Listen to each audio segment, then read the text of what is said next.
Hello, and welcome to episode 16 of the DaebakCast. This week without asking. What? You got it right without asking what episode it was. Yeah, because Andrew said it like right before we started recording. So this week I know.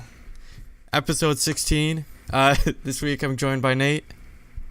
I'm gonna swallow up my pride, be a man, and own up to my misdeeds. When I said I'd never be the one to mistreat, but I'm the reason for your pain now. Damn, how couldn't imagine my life with you missing. You should kick him to the gutter. That's what all your friends saying. But I know we can recover, cause I know you won't find another better lover.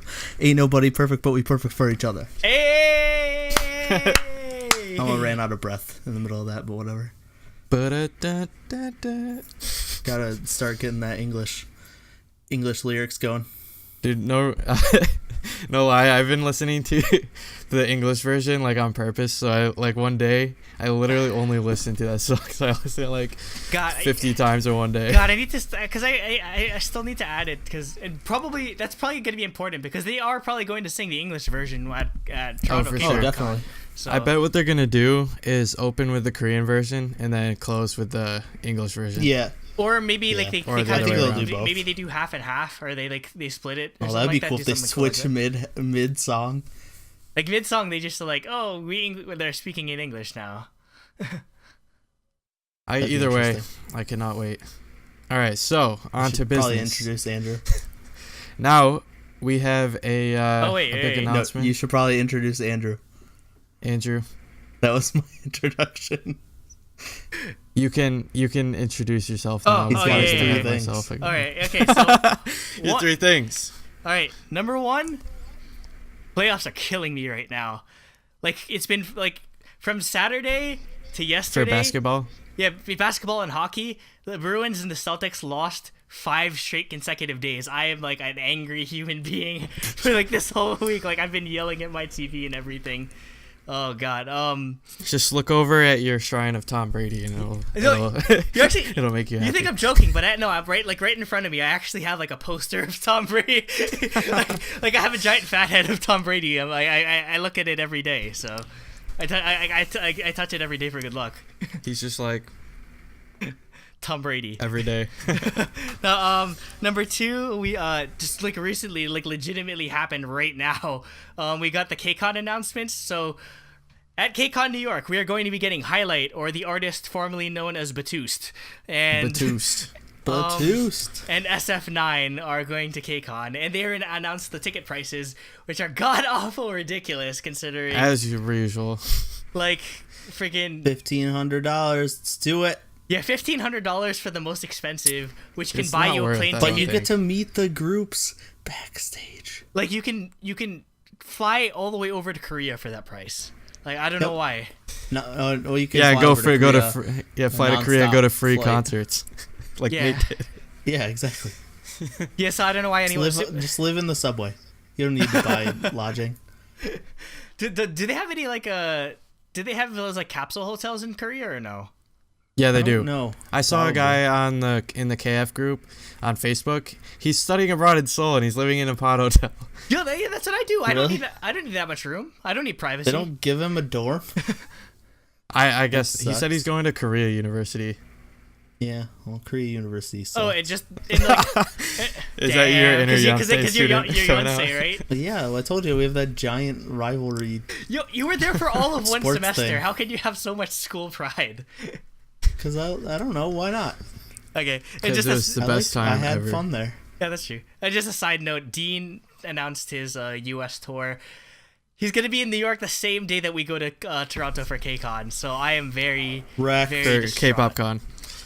K-Pop Con. Yeah, Toronto K-Pop Con. Not KCON. But so I'm gonna have my friend Kim record as much as she can, so in my stead. And just the last thing, Paramore came out with a new song, and it's amazing. That was more than 3 things. That's okay. That's the 3.5. Okay, but I may or may not be lost to Paramore because they're probably gonna go on tour, and I'm just gonna obsess myself with their music. So yeah, that's it. It's all right. We'll bring on Dwayne "The Rock" Johnson to replace Andrew. Dwayne Johnson, K-pop expert. Hey, no, there was an actually. he could play like guitar and stuff. He did a or like a bit. Like he did a section he went back when he was a wrestler. He used to do a part like he held a rock and roll concert or a rock concert, and it was just like him like singing like a funny song or whatever, and then he just beat someone over the head with a guitar at the end of it. So that sounds okay. The Rock definitely jams out to BTS while working out. Totally, dude, that'd be sick. He's listening to Fire for sure. All right, so now we can go on to our big announcement. So I guess the only way to explain it is as we're expanding outside of just podcasting into, you know, unboxings, vlogs, etc., whatever the future holds, we figured we'd rebrand a bit. And so first thing is the DaebakCast is keeping its name, but we will be changing our the second thing here is that we'll be changing the name of the channel to a new branding as Truly Daebak as sort of the umbrella name. So I guess that's basically what we are now, is we're Nathan, Andrew, and Jacob from Truly Daebak, who are also hosts of the DaebakCast. Yeah, so it makes more sense going forward, and it'll be a lot easier once we expand into, like, I don't know, if we do like show reviews or like all that sort of stuff, where because it's or start our second podcast, the Card Podcast. yeah. So it's gonna be like, hi, we're from the DaebakCast, and this is the Card Cast on I don't know, cast like, yo, I heard you like podcasts. The unboxings and stuff kind of never really made sense, like the DaebakCast unboxing and DaebakCast vlogs. Like it kind of made sense, but this just works better where it'll be the Truly Daebak unboxings and I think Truly Daebak vlogs. Yeah, so which actually fits really well grammarly and stuff. Yeah, definitely. So we redid grammatically. We designed all of our art assets. Like Jacob made this like dope ass badass logo that I put on like this really nice long sleeve tee that we're all gonna wear to Toronto K-pop Con. Except for me, because I don't like long sleeves. So we got Nate a t-shirt. Yeah, because he doesn't wear long sleeves because he's not. Graphic tees. But yeah, so we're gonna go through some rebranding. The overlay is gonna change, but yeah, no, it's still nothing other than that. Other than the name change, everything's gonna be the same gigantic mess it always is. So yeah. Yep. No, we can't use Garbage Truck on Fire. That's probably we are like, the that's taken. I wonder if have they copyrighted that or they should. No, not really, but dude, they totally should. We're talking about kind of funny. Yes. Yeah. What are we? Awkward silence. The pregnant pause. Pregnant pause. Yeah. But yeah, we're just a gigantic mess. You know, I guess at this point we're kind of trying to be the kind of funny of K-pop, pretty much. K-pop, pretty much. Yeah, because they were the Game Over Greggy them. show, and it was the Game Over Greggy channel, and they're like, that doesn't really make sense now that it's four of us and all of us are talking. We're all hosts. Kind of funny. So, yeah, well, hopefully one day we'll get there in terms of subscribers. Hopefully one day we'll be able to hire Andy Cortez. Does he watch? Does he know that we do this now? Or? No, I don't think he listens to K-pop. Oh, shout out to Andy Cortez. Yep. As you can tell, we're kind of funny fans. So there's that shout out. You can go check them out. Just search Kind of Funny on YouTube. Now we can get on to the first topic. Okay. Yep. After like 5 minutes. Yeah, we good. Right. Okay. Another pregnant pause. I had to do it. It's not a pregnant pause if you force it. Jacob's addicted to pregnant pauses. Half of our show is just gonna be like empty space now. And then anyone that actually listens to it on audio is just gonna flip out. It's like, yo, did my phone freeze or did that's the point of the pregnant pause, is to make the audio listeners be confused and check their phone. All right, so Nate, if you want to introduce the first topic. Yep. So topic 1, which we pretty much just relegated to reviews at this point, because why not? Because everything's coming out constantly. Yeah. Is the review of Minzy's debut mini album, which has a really dumb name, Minzy Work 1 Uno. Well, I mean, it's her first work, so like. Yeah, but why is it Work 1 in a different language? It's the work 1, and it's called Uno. Well, maybe she just likes a card game. Also, Minzy. Yeah, maybe. The Minzy. Card game, aka she's gonna be the hidden card on their first album. Minzy has a hidden card. That actually worked well. That actually worked really well. Minzy would fit in well with her. Now you're gonna ruin my expectations because that's never gonna happen. We're never gonna get a Minzy with card. No, the hidden card for their first album is a Kara reunion. Well, I mean, hold on a second. I mean, if you look at the album art for Minzy's album, it looks like it's a screen grab from the Onana MV. Yo, that's look true. at conspiracy theory. It's just brown instead of black at the same time. Also, it looks like she's wearing a Jedi robe, and it's awesome. Yeah, just like Youngji was in the music video. And the dude, the producer, I don't remember his name, with the mustache. Wait, was that a producer? That was the guy who produced the song. Oh, so he was the random guy freaking standing there. Yeah, he was the random guy behind Youngji. Oh my god, that makes sense now. Jeez. Okay, all right. On to Minzy's debut album. And I'm going to go back and forth between Minzy and Minji, because why not? I've always just said Minji. You've always said what? I've always just said Minji. I made it a habit. Yeah, so the first song is the title track, which is Ninano featuring Flowsick. And the song's awesome. It's like EDM dance track. Okay, with so a really cool string part. I have a lot to say on this song actually, because I came out, or there's a lot of good and a lot of bad. So I think I read this in my Reddit comment like right after hearing it. Like this song, maybe it's just because I think this goes for a lot of the song. It sounds a lot like 21, and maybe because a lot of the songs sound like it's from 21, it just felt like it just felt so natural that she was done with her line, so CL or Dara or Bomb are gonna come right in, and I'm just like, oh no, it's still Minzy, and I'm just like, damn, that makes me sad. I think for me, this is like exactly what I would have expected out of Minzy. So I was I was pretty I'm always tongue tied, but all right, I was very satisfied with this as her title track for it, because it's something she could easily like pull a cool dance for, and I also thought that the rap was a pretty good feature, I guess, on there. Yeah, I think like flow sick, like holy crap, sick. Yeah, his sick is always flow. Yeah.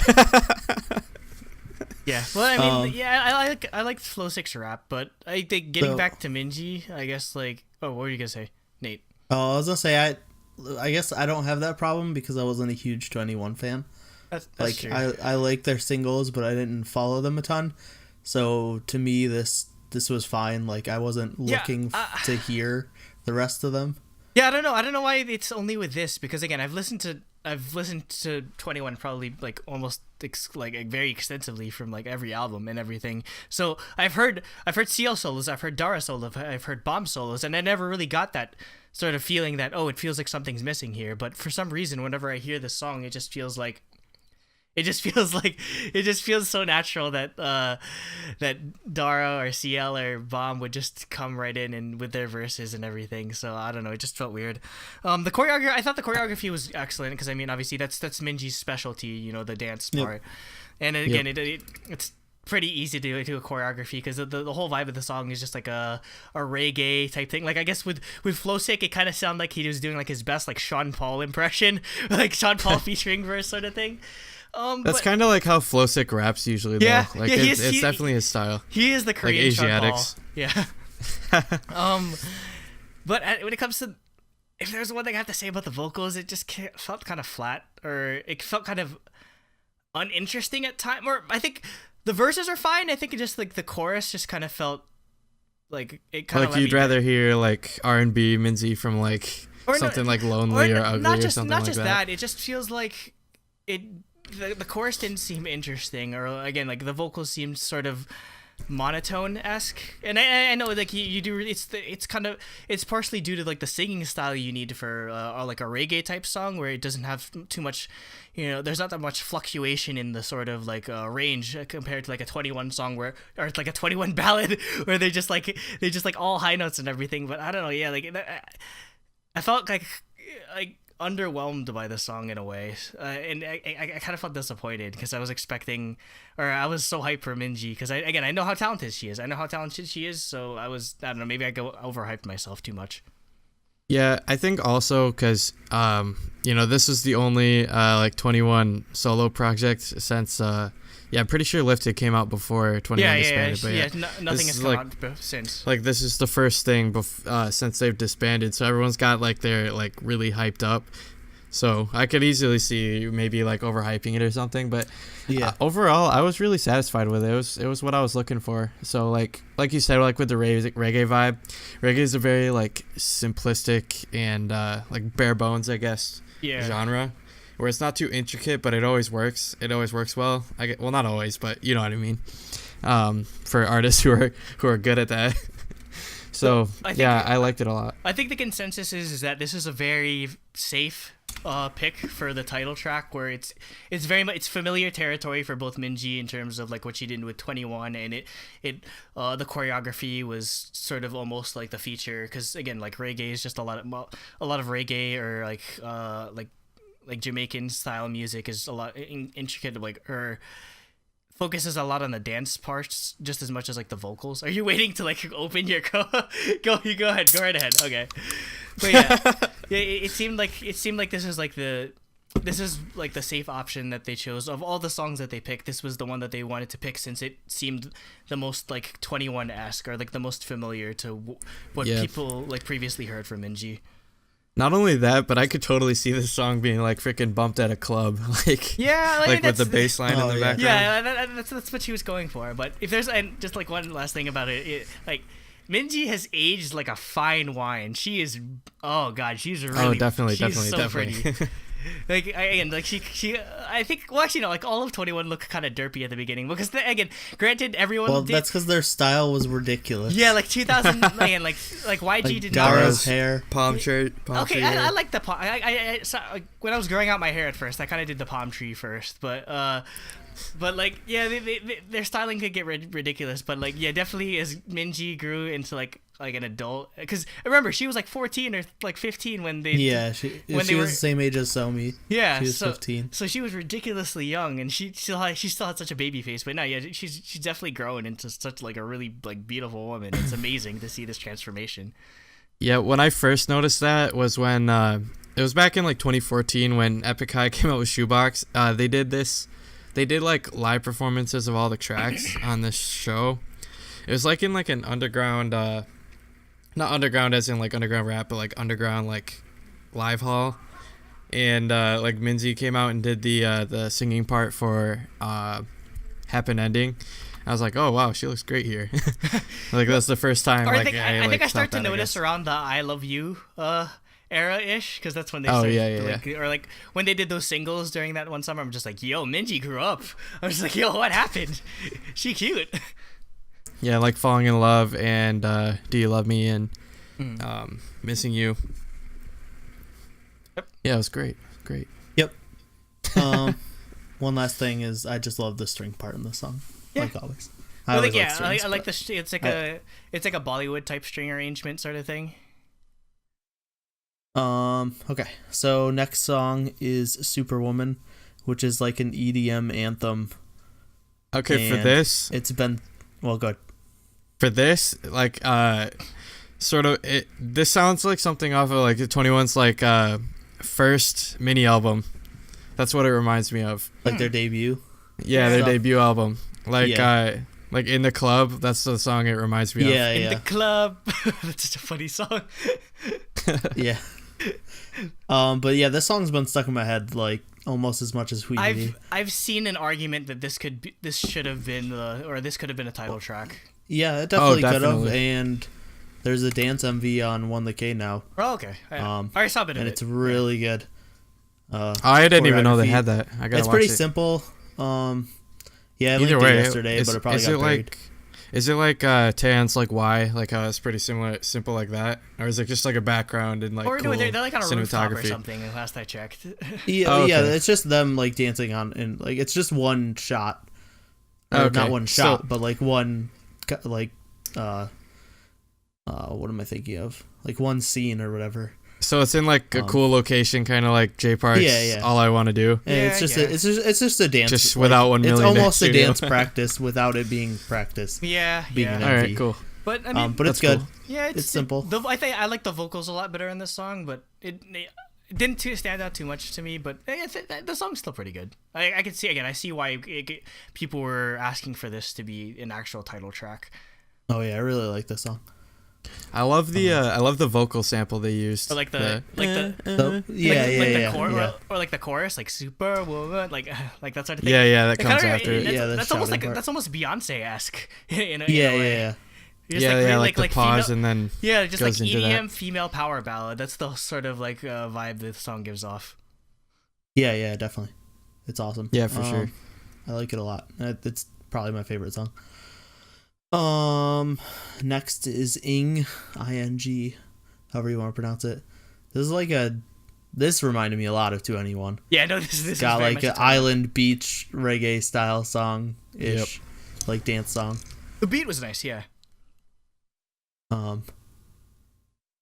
That's all we have to say about this. I guess for me, like my favorite part was like the what they do with the bass is sort of like a buzzing frequency, like it's in that range. I don't know, I like that kind of stuff. It has texture. Yeah, I can see, but I don't know. Again, like I keep running into the problem that it doesn't stand out as much for me, mostly because like the vocals, I guess. But I don't know. This is kind of the weakest song for me on all of the songs on the album. But yeah, this is probably my least favorite. Yeah, it just wasn't memorable. Dang, dang, Andrew, you're gonna get blackjack on us. Hey, you know I was gonna say we're heading towards Andrew's first not recommended. Like we've loved every album we've reviewed so far, but Andrew's down on this. Because I take 21 or all of the 21 members very seriously because I know what they're capable of. So I have such higher expectations for them than most other people would. I don't know. I think so far, like this is like up to where we are, like in the review. Like I think it's really great. Yeah, I mean, like this is my least favorite song, but the other two songs I love a ton. So, like, kind of, and this isn't bad. It's just like you said, it's not as memorable. Yeah, it's not. But I think the other two are memorable.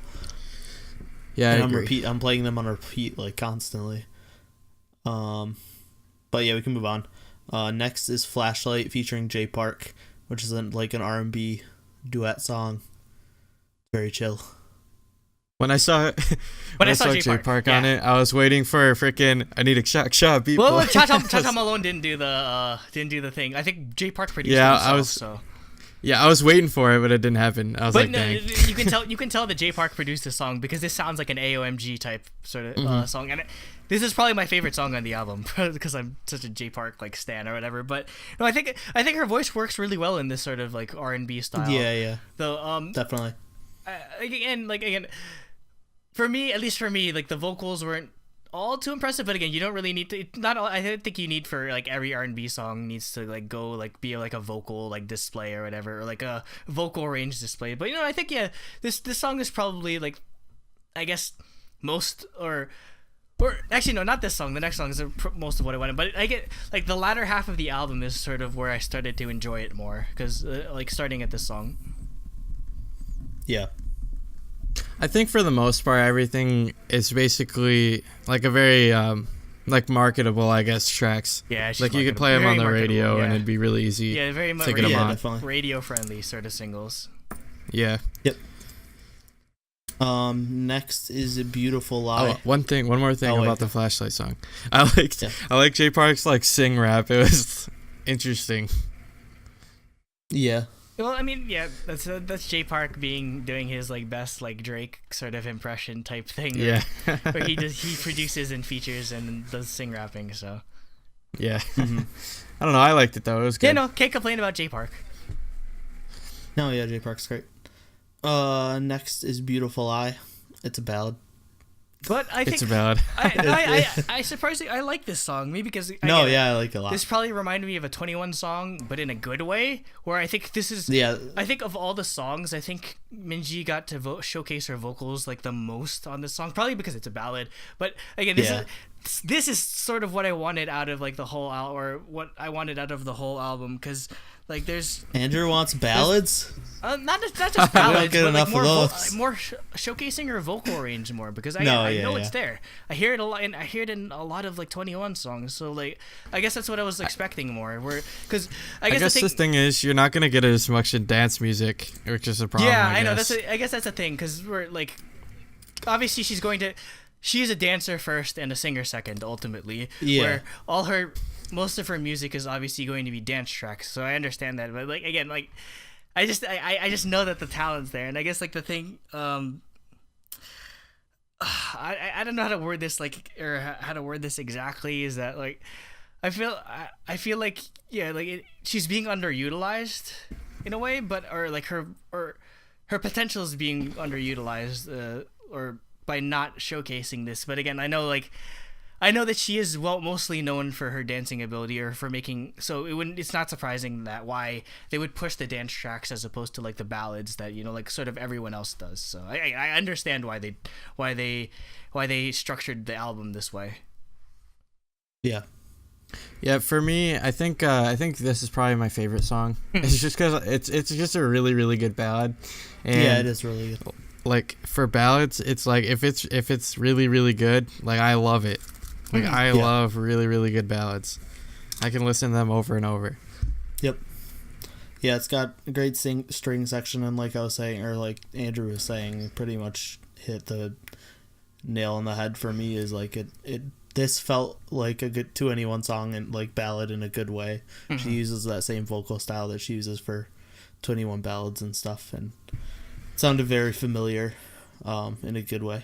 I guess like the ultimate thing I have to say is that Minzy really, I guess like what will determine her success or her failure as a solo artist is she needs to be able to make that transition from being like a supporting vocalist or just getting one or two verses in. I mean, 2NE1 was fairly good at having even line distribution, but obviously the bulk of the singing went to like either Bomb or CL doing rapping parts, with Minzy like spattered everywhere, or like in between like those sort of things. But she needs to make that sort of transition between being like a supporting vocalist to a main vocalist. So I guess that's what we'll have to see in the future, whether she can hold songs on her own, because it's sort of like how you sing, like how you approach songs, how you write songs, or like how you like approach your vocals is very different when it's just you, when you're the only one that has to carry the song, because you have to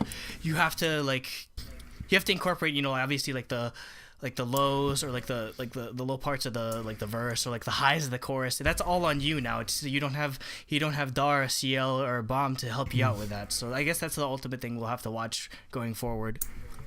Yeah, I thought it was great. Yep. I mean, like, yeah, I guess that's me. I guess I think this album is just my style. I guess I like it a lot.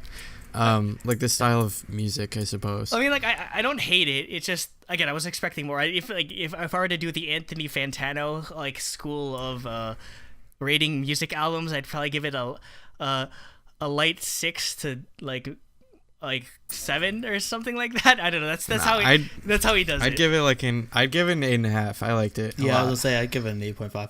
I've been listening. Like, I did not expect to be listening to this as much as I was listening to the next album, but I have been. Like, I've been listening to this constantly. Like, again, I was not. I think, well, part of it, I think, is just my expectations. Like, I just didn't really have any because I don't follow 2NE1 a ton. Like, that's probably why. Minzy was my bias, but I really only knew their like title tracks, and like I didn't follow them a ton, so I don't think I had super high expectations, and so this surprised me. But I mean, I guess regardless, I'm still probably gonna back the album on Make Star. And she deserves it, because I know she's going to do well as a solo artist. Even just for her choreography, or just like her like performances will be very solid. 2NE1 was always a good live performing group. So, and obviously I have to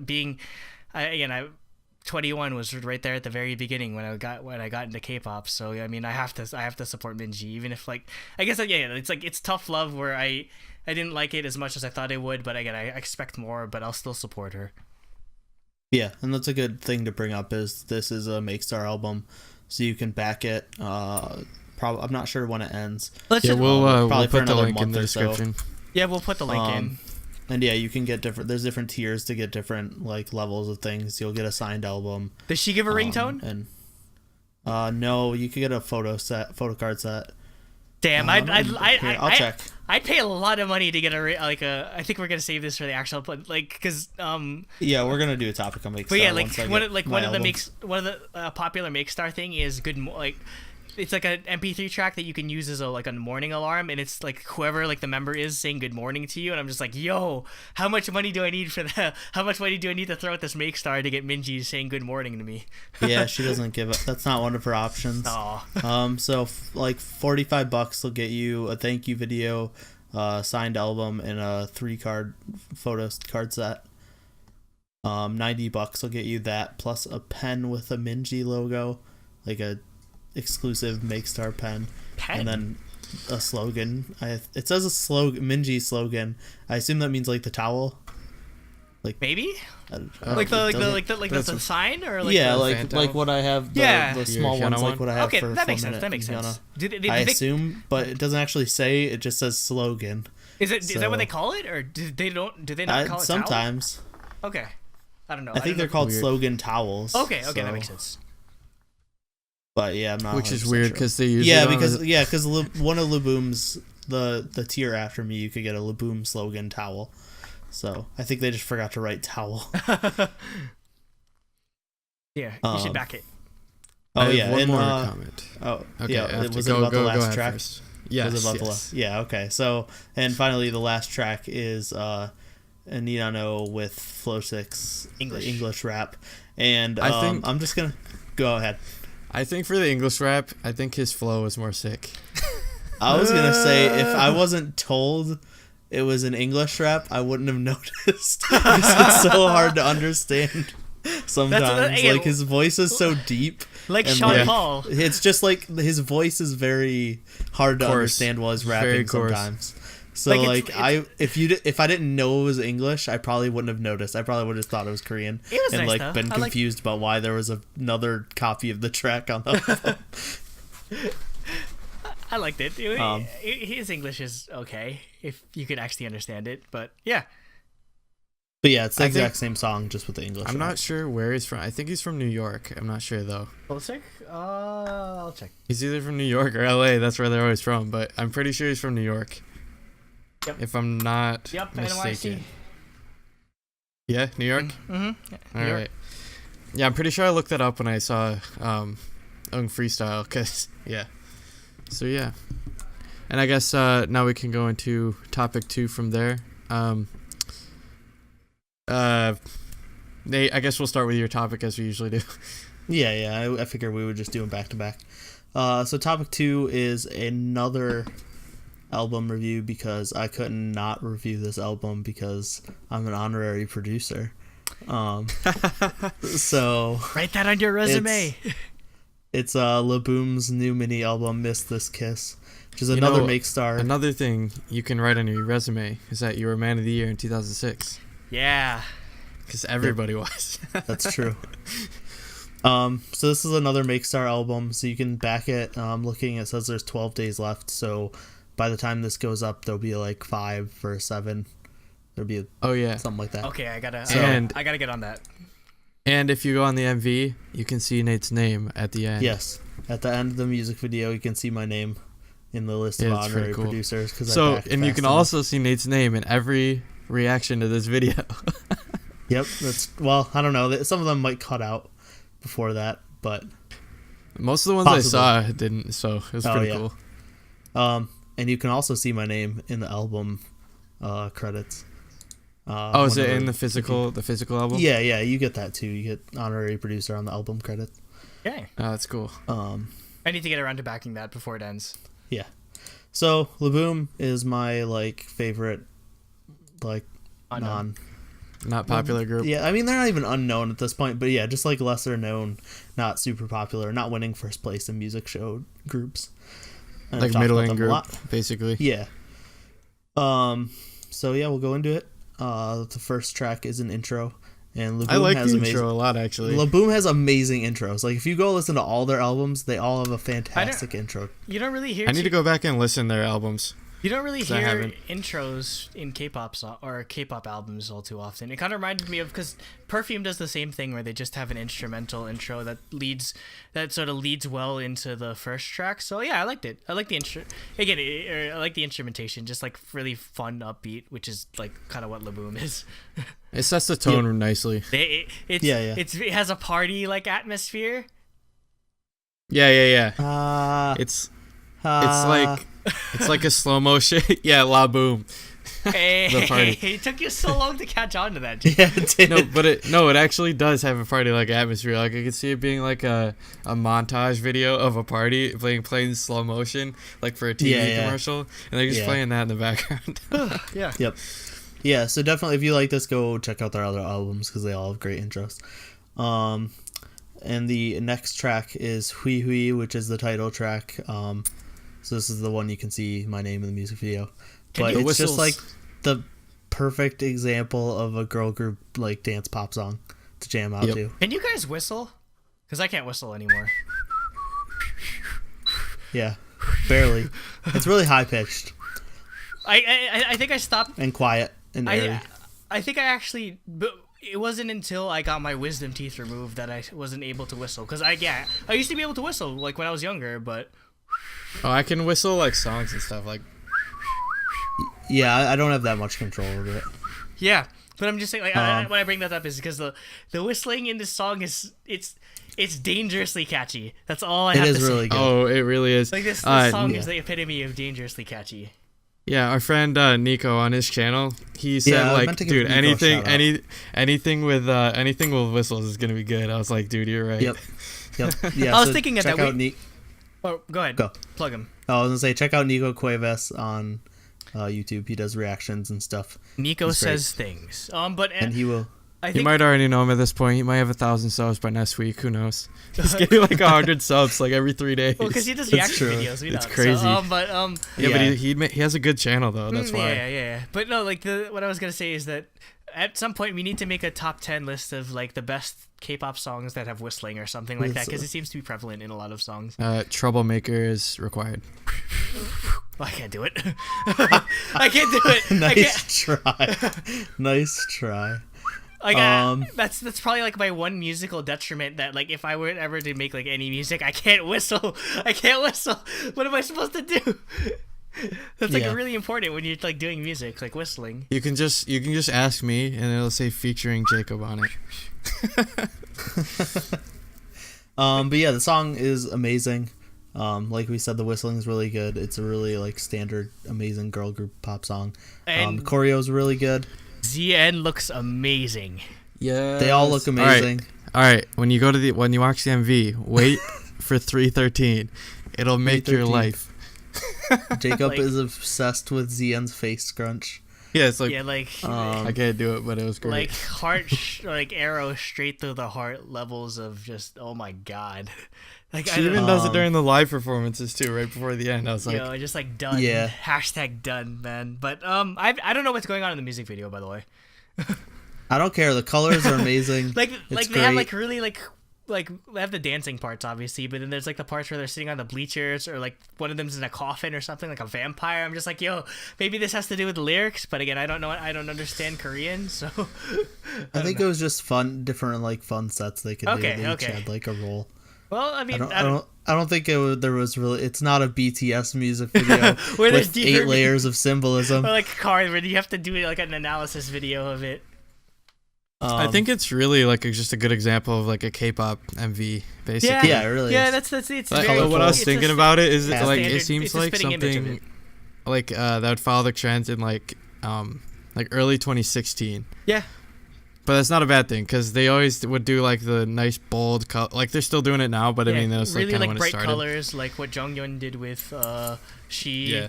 And like what. Yeah, She Is. Yeah, She Is. Like that sort of stuff. Like, I'm glad there's more color in K-pop other than just like everything like sparkly white or sparkly black or sparkly gold. Or pink. Just everything pink. I mean, I don't mind pink. Pink is a hot color this season or this year. So in terms of fashion. Pink. Also, whoever gave Solbin the colored contacts, they knew what they were doing. And they knew how to do their job. Because Solbin looks really striking in that music video with the... Wait, which one is she? She's the one with almost orange light hair. brown... Yeah, like the light brown, like dirty blonde hair. And then they gave her colored contacts that are like the exact same color as her hair almost. It's just really striking.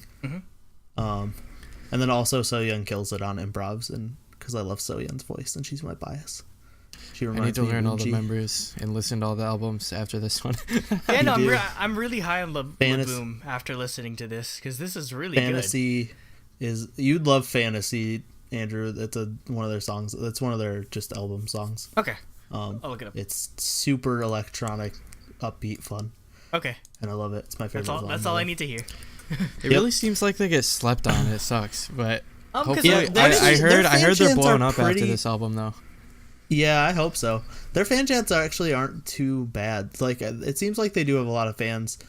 I think it's like just in Korea more like. Yeah, then they're just not like super mainstream.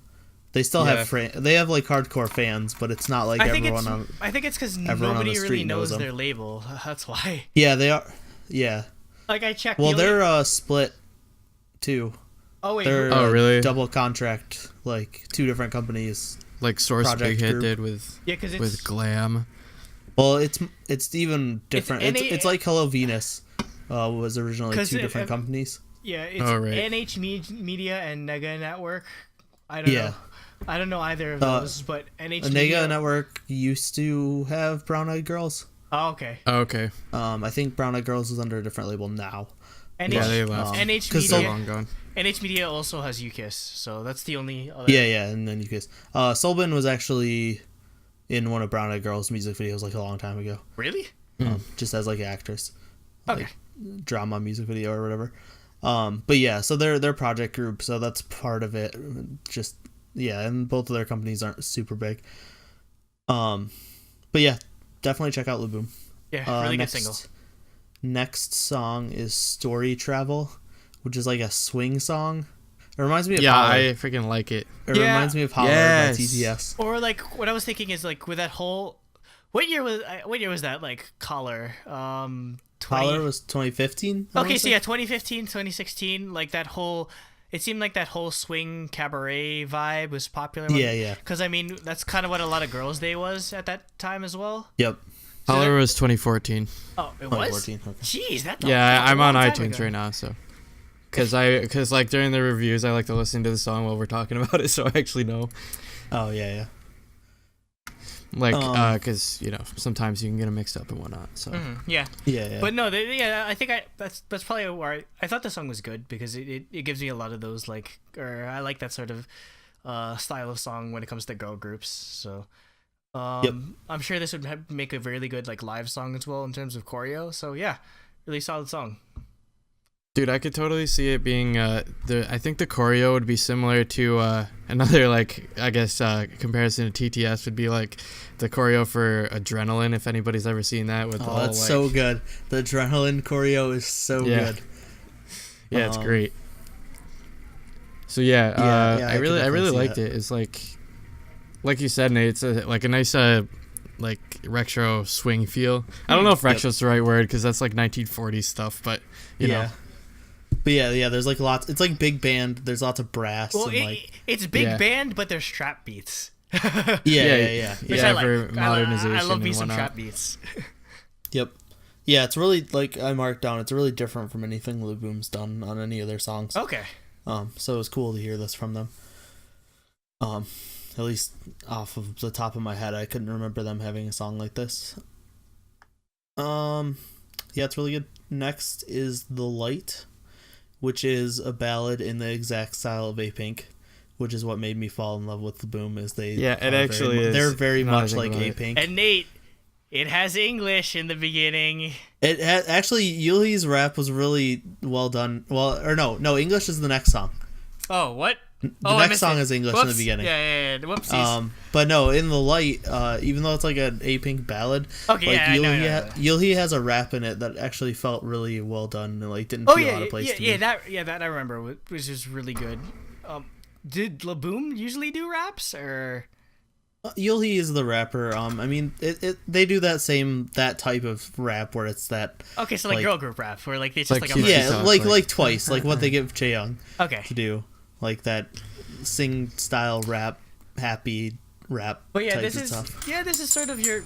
This is your again, much like how like the previous song is just like again like the sort of swing like K-pop or like girl group sort of vibe. This is just like your cutesy girl group song. This is the quintessential cutesy girl group song of the album. Yeah, I thought it was okay. This is just like not my style of ballad, I guess. Like for A-Pink at least, I usually stick to their more like I guess like upbeat songs. Mr. Chu. I want to say upbeat, Chu? but like this style of song is still upbeat. Just like the more like, you know, like Mr. Chu and No. Yeah, like those are my jam songs. So like Hui. Yeah, like Hui. Yes. Exactly. So yeah, if you like A-Pink's like acoustic upbeat ballad type stuff, this song is exactly like that. Mm-hmm. And I do like it. So, which is like I said, why I got into Laboom, because all of their stuff is very A-Pink style. And then finally, the last song is Do a 360, which is another like dance jam, similar to Hui. Okay, yeah. And it has an English part at the beginning, which actually had really good pronunciation. I couldn't tell who was doing it. Yeah, I obviously don't know who was doing it, but yeah. I assume it was Yulhi because she's the rapper, but I'm not sure. But so you're gonna have to do this intro at one point or another. At some point, I'll do it. I'll throw it in there. Okay, so for the to read off the lyrics, at least from what I can understand, it's "Hey liar, I won't fall for your stupid tricks, you know. Please never show your face to me again. Get out." It's very like it's Oh My Girl. It's similar to Liar Liar. Yeah, it's like, I get a very Liar Liar vibe from that. This whole song as well. Yep. There's like weird yodeling in it though. Yeah. Or like what you know what I'm talking about? It's like it's just one tiny part that they do a couple times, but it's weird. But it actually fits in the song, so I didn't mind it. I guess the instrumentation is just like really unique, or just like it's really synth heavy, and then there's like the drum like clap sort of samples on it. So it's a very interesting song. I liked it. Yeah. Yep. Pick up anything? Yeah, I agree. I have pretty much the same thoughts, I guess. I like that it's a very upbeat song, like you said, sort of like an A-Pink vibe. But I think what Laboom does a really good that'd be weird. They're just a subunit called La Bomb. La Bomb. It'd be La Bomb. But yeah. They're the bomb. Yeah, but I like how they're similar to A-Pink and they do their style well, but they don't feel as if they're like just copying them. No, yeah, they exactly. actually do a really good job. Yeah, they seem fairly. Yeah, they have their own to style. separate themselves well enough. Mm-hmm. Yep. Yeah, they do similar style songs, but you can definitely tell the difference between an A-Pink song and a Laboom song of the same type. Yep, for sure. So now I'm hoping, my final thoughts are, I'm hoping that, because they're on Mnet this week, M2, give me a They already ZN got fan it. cam. They already got it. I almost sent it to you today. I didn't actually send it to you today for some reason, but it's no. M2 did fan cam, so he gets a ZN fan cam. Oh yes. Yo, send me that. Send me the link, please. Yeah, me too. But yeah, that I gotta went up, see this. for sure. Yeah, I like this album. I need to listen to more of them, definitely, especially with Hui Hui.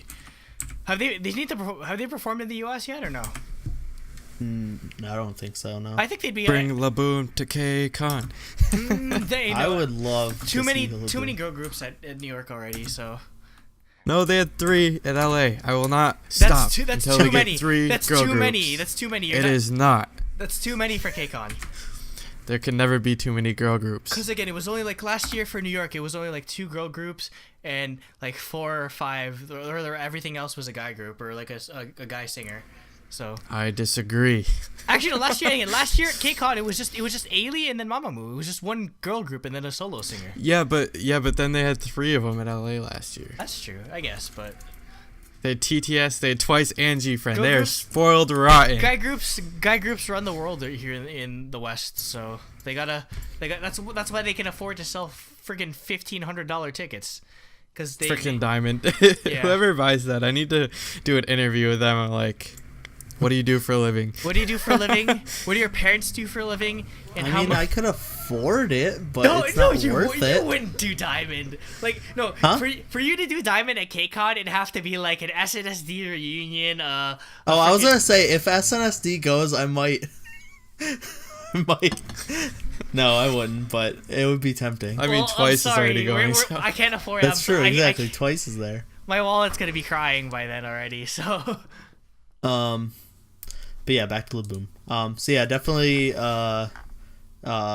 support them on Makestar if you like the album. Yeah, we'll put the link. It's great. You got like 5 days or whatever from this going up, but yeah, I love it. It's I'm very happy. It's the La Bomb. My money was well spent. I really love their name though. Laboom is a really good name. Laboom, like it's just Also, so good. Like it's a really like nice name. Even though it's just it's literally like French people are probably like, wow. Oh, it's the party. Where's the party? Yeah, but yeah, they were like, what? But yeah, it's pretty good. I liked it. I like this album, and now I'm gonna check out the rest of them because it was good enough for me to be like, all right, I'm digging this. Yep. So wait, what came out first, Fresh Adventure or Love Sign? This is one question. I think. What's the title track? So Fresh Adventure is Shooting Love is on Love Sign, and Song Dahagi is on 2 or on like Fresh Adventure. Atlantis, some like Atlantis, Journey to Atlantis or whatever is the English title. I think Shooting Love came out after. And now I'm getting them mixed up, and you're making me question my timeline of life. You saw the timeline of pretty Laboom. sure Shooting Love was after. Yeah, Fresh Adventure. Oh wait, where's Shooting Love or Love Sign? August 23rd, April. Yeah, okay, yeah. Shooting Love was after. Okay. They were both last year, and that's why I wasn't 100% sure. But yeah, Journey to Atlantis is April 6th. Fresh Adventure was April 6th, and then Love Sign was August 23rd. Okay. And then Winter Story, and then Mrs. Kiss. Okay. Yeah. And then before that's just 3 single albums. They didn't...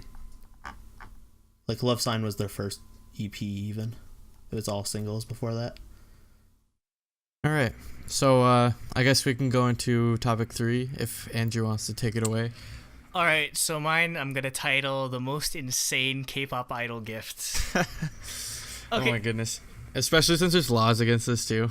Yeah, so apparently I found there's an official term for this. It's called jogong, which apparently the term originates from like tributes you'd give to like ruling states back in like the feudal back in like ancient Korea. So I'm just like, how fitting would it be like that literally like crazy K-pop fans or like netizens they'd call like their gifts to, or they'd use the term for the gifts that they give to like their K-pop like idols for their birthday or whatever, like they name it after like some freaking like feudal like tribute or something like that. Yeah, it's insane. See, it gets, as with everything K-pop, it gets pretty out of hand with how much like people like try to show their affection for their K-pop like their like bias. Hear anything, so don't worry about it, Jacob. Huh? Can you hear it? No, we can't hear anything. They're freaking okay, good, because they're freaking bumping music outside like really loud. What are they playing? I don't know, some shitty trap music. Ooh. Oh, we could hear them screaming just now, but that we can't hear any music. You're fine. I literally put a sign outside saying, "I'm recording a podcast. Please be quiet." Did you really? And it's literally coming from across all. Well, now they're doing. That's because you put a sign out. You gave them a target. They're doing they do it anyways. Yeah, they're doing it out of spite at this point. Anyway, so yeah, I think what brought on this topic is because a bunch like, I think it's Jessica, her Chinese fan club for her birthday, bought her a Times Square ad. Like, oh yeah, it's freaking great. Like, forget in the mid, like every I don't want to go anywhere near Times Square, so I don't plan on seeing it in person. But every 18 minutes, they're gonna show like clips of like Jessica from her music videos and some of her stuff for Blanc and Claire. See, it was for her birthday. That's actually a great gift though. Like it's insane considering how much it costs. You know how expensive. But like how much publicity she's gonna get from that. But I mean, I don't know if it says "Happy Birthday, Jessica" or whatever. It might just show her face. That's the problem. Maybe. Actually, no. I'll double check like the ad, or I'll go through it again and see if it says anything. If it shows the Blanca and a Claire logo, that's all she needs. That's true. Yeah. But I mean, that's kind of weird that they'd be advertising on behalf of her company and not just saying "Happy Birthday, Jessica." But yeah, I mean, you like it's wait something about that K-pop fans do is weird. I'm surprised. No, but I believe getting an ad to run in Times Square on one of the billboards, and it's not just one billboard, it's just like on like 11 different like screens, like it's because that's how it's like considered like one ad. It plays on a bunch of different screens, so yeah, it's in it's 6 figures easily, so that's not cheap. Yep. Like so there had to be a lot of people or a lot of like one rich guy to had like finance this whole thing. It's insane. Yep. Tyler Kwan. Was it Tyler Kwan? Like, imagine if he was like the leader. Imagine if Tyler Kwan, like, he's just like the freaking what's her entertainment company again? Oh god, it just like escaped from my head.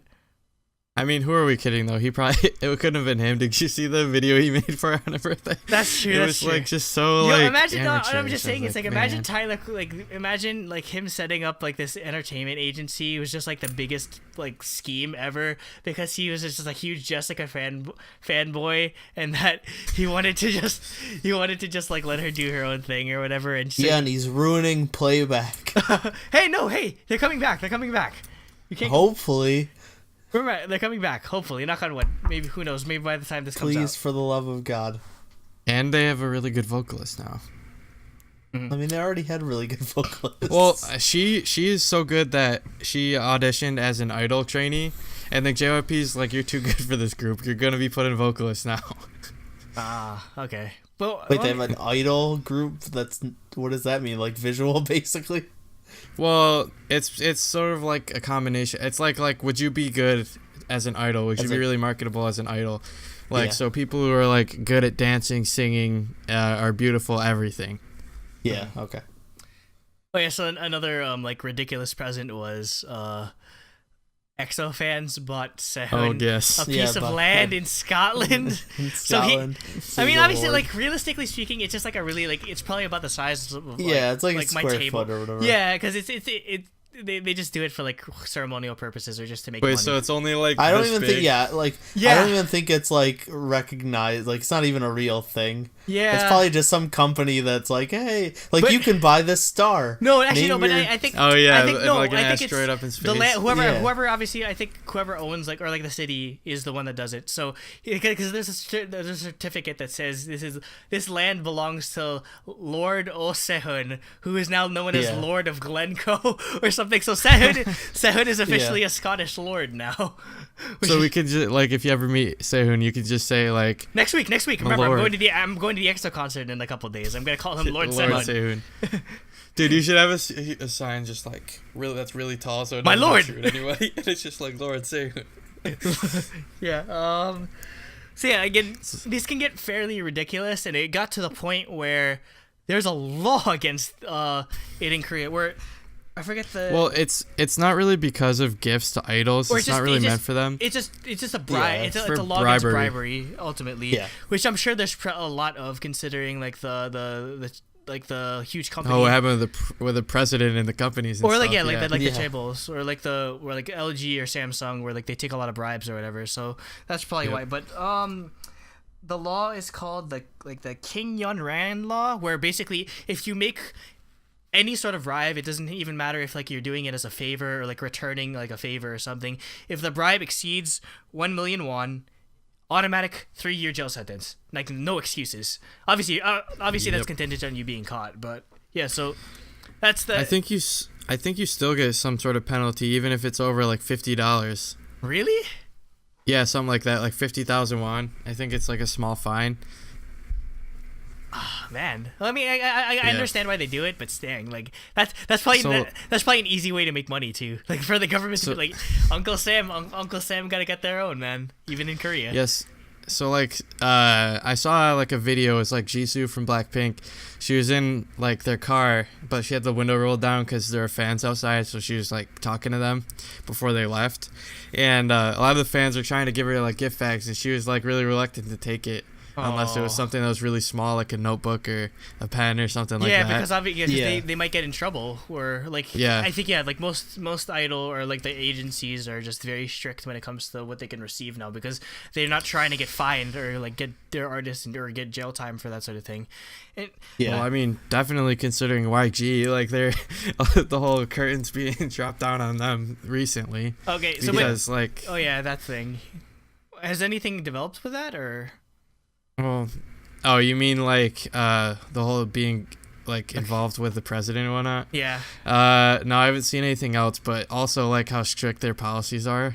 Like people think SM is the one that's very like strict and stuff. They are. They're just really bad at hiding it. There's a reason why we call YG as like having a dungeon or whatever. Like they are very very very protective of everything that they do. But you know what the most ridiculous one I saw? It's not a K-pop idol. It was for this actor, I believe, Park Shi-hoon. He got a fan of his, like he's obviously like a really famous actor or whatever. A fan of his bought him a Jaguar car, like a Jaguar. A Jaguar? Oh, no, you have to whip around. You have to say Jaguar. You can't say Jaguar. That's so. I'm not. If Jeremy Clarkson can come to my house. I've watched way too much Top Gear to call it a Jaguar. It's a Jaguar. But yeah, so like a Jaguar is like a $300,000 US dollar car. So like, and I think he got is it like an SUV or something? No, is it like a type or like a freaking like probably like a Jaguar Model F or whatever. Like like it was probably like a type F or something. Like a really, it was like a really like they say all it said was just like a really nice like black sports car. So I'm just like, like how thirsty did like some lady have to be to buy this random actor a freaking Jaguar? Like an F-Type is like 61,000. Still, like for a fan to freaking just give him a car like that, it's just so stupid. Oh my god! Yeah, it doesn't make any sense. Like, I don't know what I don't know if he uses it or not. I mean, like I'm sure you'd use it. Somebody's giving you a freaking Jag for free. Dude, but if I had a Jaguar F-Type, I'd be whipping around in that every day. But the thing is, what's the point? There's like nowhere to go in Seoul anyway. I was gonna say, like, it's all traffic. Driving in Seoul is not something you can whip around. Yeah, it's not like you know what? I'm going to take it to the countryside and go 100. Yeah, you're not gonna like go drag race it or anything. Actually, well, one, you shouldn't be drag racing a Jag anyway. That's sacrilegious. Yeah, that's not really. Yeah, it's stupid. But it's like racing a Mercedes. Like, I don't know. I mean, you can't. It depends on the Mercedes. If it's like a a non AMG one. If it's like I mean, yeah, obviously if it's the nicer ones, maybe like a 3 Series, you could probably do like the older 3 Series, like the 90s Welcome ones. to Car Talk, the longest running podcast in the world. Yeah, but no, like if it's like a tuner Mercedes, you could probably go. But anyway, so yeah, do you guys have any others? Because I just have a list of like ridiculous ones.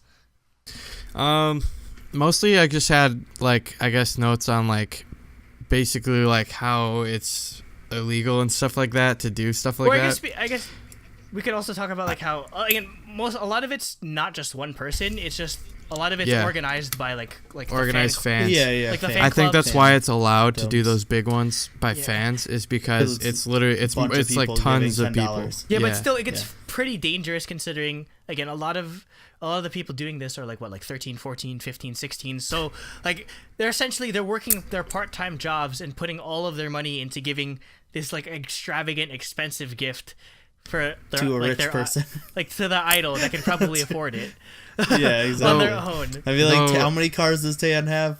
Nobody needs to give her a jack. She has like a BMW and like. Wait, who? She has like 3 different cars. Taeyeon. Yeah. Oh yeah, Taeyeon has a BMW. Cars, like, I think she also has a Mercedes. Yeah, exactly. Or no, it's an Audi. Nobody needs to buy her a jack. Which one? I know one member of SNSD has a G-Wagon. Oh really? Yeah, like no, a because Mercedes G-Wagon? I remember reading. I was watching an old clip, or I saw it on Tumblr of like some like variety show that they were on, and I remember somebody had a G-Wagon. I forget who, but anyway. Oh yeah. God. I hope nobody gave him the G-Wagon. Those are expensive too. No, Taeyeon just buys it. Is she like a petrol? Taeyeon likes cars, so. Dang, that's bias wrecking for me, because I get it, or like for all of us, because we, especially you, Nate, you live in freaking Detroit, so you love cars. Yeah, like Tiffany's car, like she doesn't have anything fancy. She just drives like a pink Chevy Spark. Ew. Not surprising. So it's kind of funny. I think we've already discussed how we don't like GM, so. I like GM recently, but not like pre-2009. The only GM brand I like is probably Cadillac, just because of the history behind Cadillac. But other than that, I don't like GM. I won't be caught dead driving a GM, which is ironic because I drive the Saturn. I liked Pontiac. But Pontiac is gone. Yeah, Pontiac. I liked my G6. Why did everyone have a Pontiac G6? Why did because they were. My mom had a Sunfire. They were good. They were good cars. I liked my G6. But yeah, I don't think that was the only instance I heard of somebody actually buying an idol car, or like something that ridiculous. Yeah. But I mean, there's other stuff where friggin' Somi for her graduation. Okay, I need to go through this whole list because it's quite ridiculous. Yeah, this list was ridiculous. Keep in mind, Somi at that time she was a 15-year-old girl. This was her elementary school graduation. Yeah, like don't just say graduation. What is a 15-year-old girl gonna do with all Wait. She only graduated from elementary school? They do elementary. I don't think they have middle school. They just have elementary. Yeah, there's no middle school in like a lot. Well, there is middle school. I think middle school is like 9th and 10th grade or something. Okay, so yeah, like. Well, because people will say like there'll be dramas called like middle school something, and the characters will be like 16 years old. I'm like, dude, I was a junior. Same thing in anime, where like it's where they consider middle school like kind of late-ish. But anyway, okay, so this is what Somi got for her graduation: an Apple Watch. What's a 15-year-old gonna do with an Apple Watch? An iWatch. It's an Apple. It's like an Apple Watch edition. It's worth like $3,000. Yeah, like the Series 2 Apple Watch literally just came out, and somebody bought it for her graduation. Okay, Yeezys. Yeezys, probably like the hottest shoe of 2016, and not just Yeezys, Space Jam, like Jordan 11s, like probably like one of the most iconic and most rare like Jordan 11 colorways, and they gave her like a customized like shoebox to put like all her Jordans. Apparently she like really likes Jordans or something, and apparently her size is like 6Y, which just means which means she's, well, I mean, how tall is she? Like. She's tall for her age. That's a pretty tiny. It's the half white jean. But I mean, that's a pretty tiny shoe size for like somebody her age, I guess. I don't know. Anyway, so yeah, Space Jam 11s with a customized shoebox. Tiffany bracelet, like there's like 4 or 5 digits in Tiffany bracelets. Those are not cheap. Not just a Tiffany. Like I think like somebody bought her like a watch from Burberry as well, or something like that. Like just like a bunch of like expensive stuff. Somebody bought her the limited edition Final Fantasy 15 PS4 and a PlayStation VR. You might as well buy the Final Fantasy edition Audi while you're at it. No. If somebody did that, that car was so cool. Audi R8, so cool. But they only made like one of it. They only made one. I know, they only made one. And you could probably buy a mortgage with that house, or you could probably like send like all of the United States to college with that kind of money. Okay, so yeah, I don't know what she's gonna do with PSVR or PlayStation. I don't know. Maybe. Well, I mean, she is a child, so I'm sure she'd. I was gonna say, just play it. Yeah, I guess. But God, Jisoo plays video games hardcore. Jisoo. Dude, I watched her play freaking Drive Club on PS4. Yeah, like they played Drive Club. Why Drive Club? Because it's a good game. It's one of the games she plays. Okay, so somebody gave her something called the Xiaomi 9Bot Mini, which is just like a Segway, or like a Xiaomi. Yeah, it's like a Chinese company or whatever, but it's like a Segway or like a hoverboard they make type phones. thing. They make phones. Somebody got her like this Kindle, like I don't know if it's a Korean type Kindle reader or whatever, and it's the Nook, and they're like with like 60 books already loaded onto it because obviously, I know with 60 books, and then they gave her like an additional like a gift card with a bunch of money on it because obviously that 60 books isn't enough. They gave her an LG projector because they're like, oh, so you can watch your performances on a big screen or whatever. And then they gave her the Harry Potter Blu-ray set because Harry Potter Blu-ray set's probably like the most reasonable thing because that's at least under $100. But everything else was just ridiculous. Like this, I think that's actually probably the dangerous part, or in all seriousness, that's probably the dangerous part of becoming an idol, where literally or you get like creepy gifts, like, or no, not like just that. almost, it's just that like. It would worry me if I got that money. Or no, like it's like fans. after a while, you might like it might start going to your head where like people like as like she's a young girl and like literally like millions of people that she doesn't even know are showering her with all these like gifts. Like, extravagant. It's easy to build a huge ego. Yeah, like that's the dangerous part of that. So like in all seriousness, so that's probably why. Again, that's probably why a lot of like. Well, I guess that's anything with celebrity. If you let the fame and fortune and like the adoration go to your head, you just like fall completely downhill. Everything. There's some other funny ones like Joe Kwan from 2AM. I think they were in Japan. And from 2AM. Yeah. They were in Japan and somebody gave him like those like mouse pads that have like an anime character. The boobs. The boobs on it. I think Keytroll has some of those because he's a weeaboo. Dude, I am not surprised. But he probably bought those himself. I mean, I would buy one, but like, cause it'll help. That no lie, that probably helps with prevent carpal tunnel because it gives your wrist support. But get some waifu mouse pads. Yo, they're just too weird. Or no, like they do them with like again like with anything with freaking like waifu mouse pads or waifu pillows. They do them with like characters that are like 11 years old. So I'm just like, yo, I ain't no Loricon or anything. But, I mean, you can do one for Somin. Oh yeah, I forgot.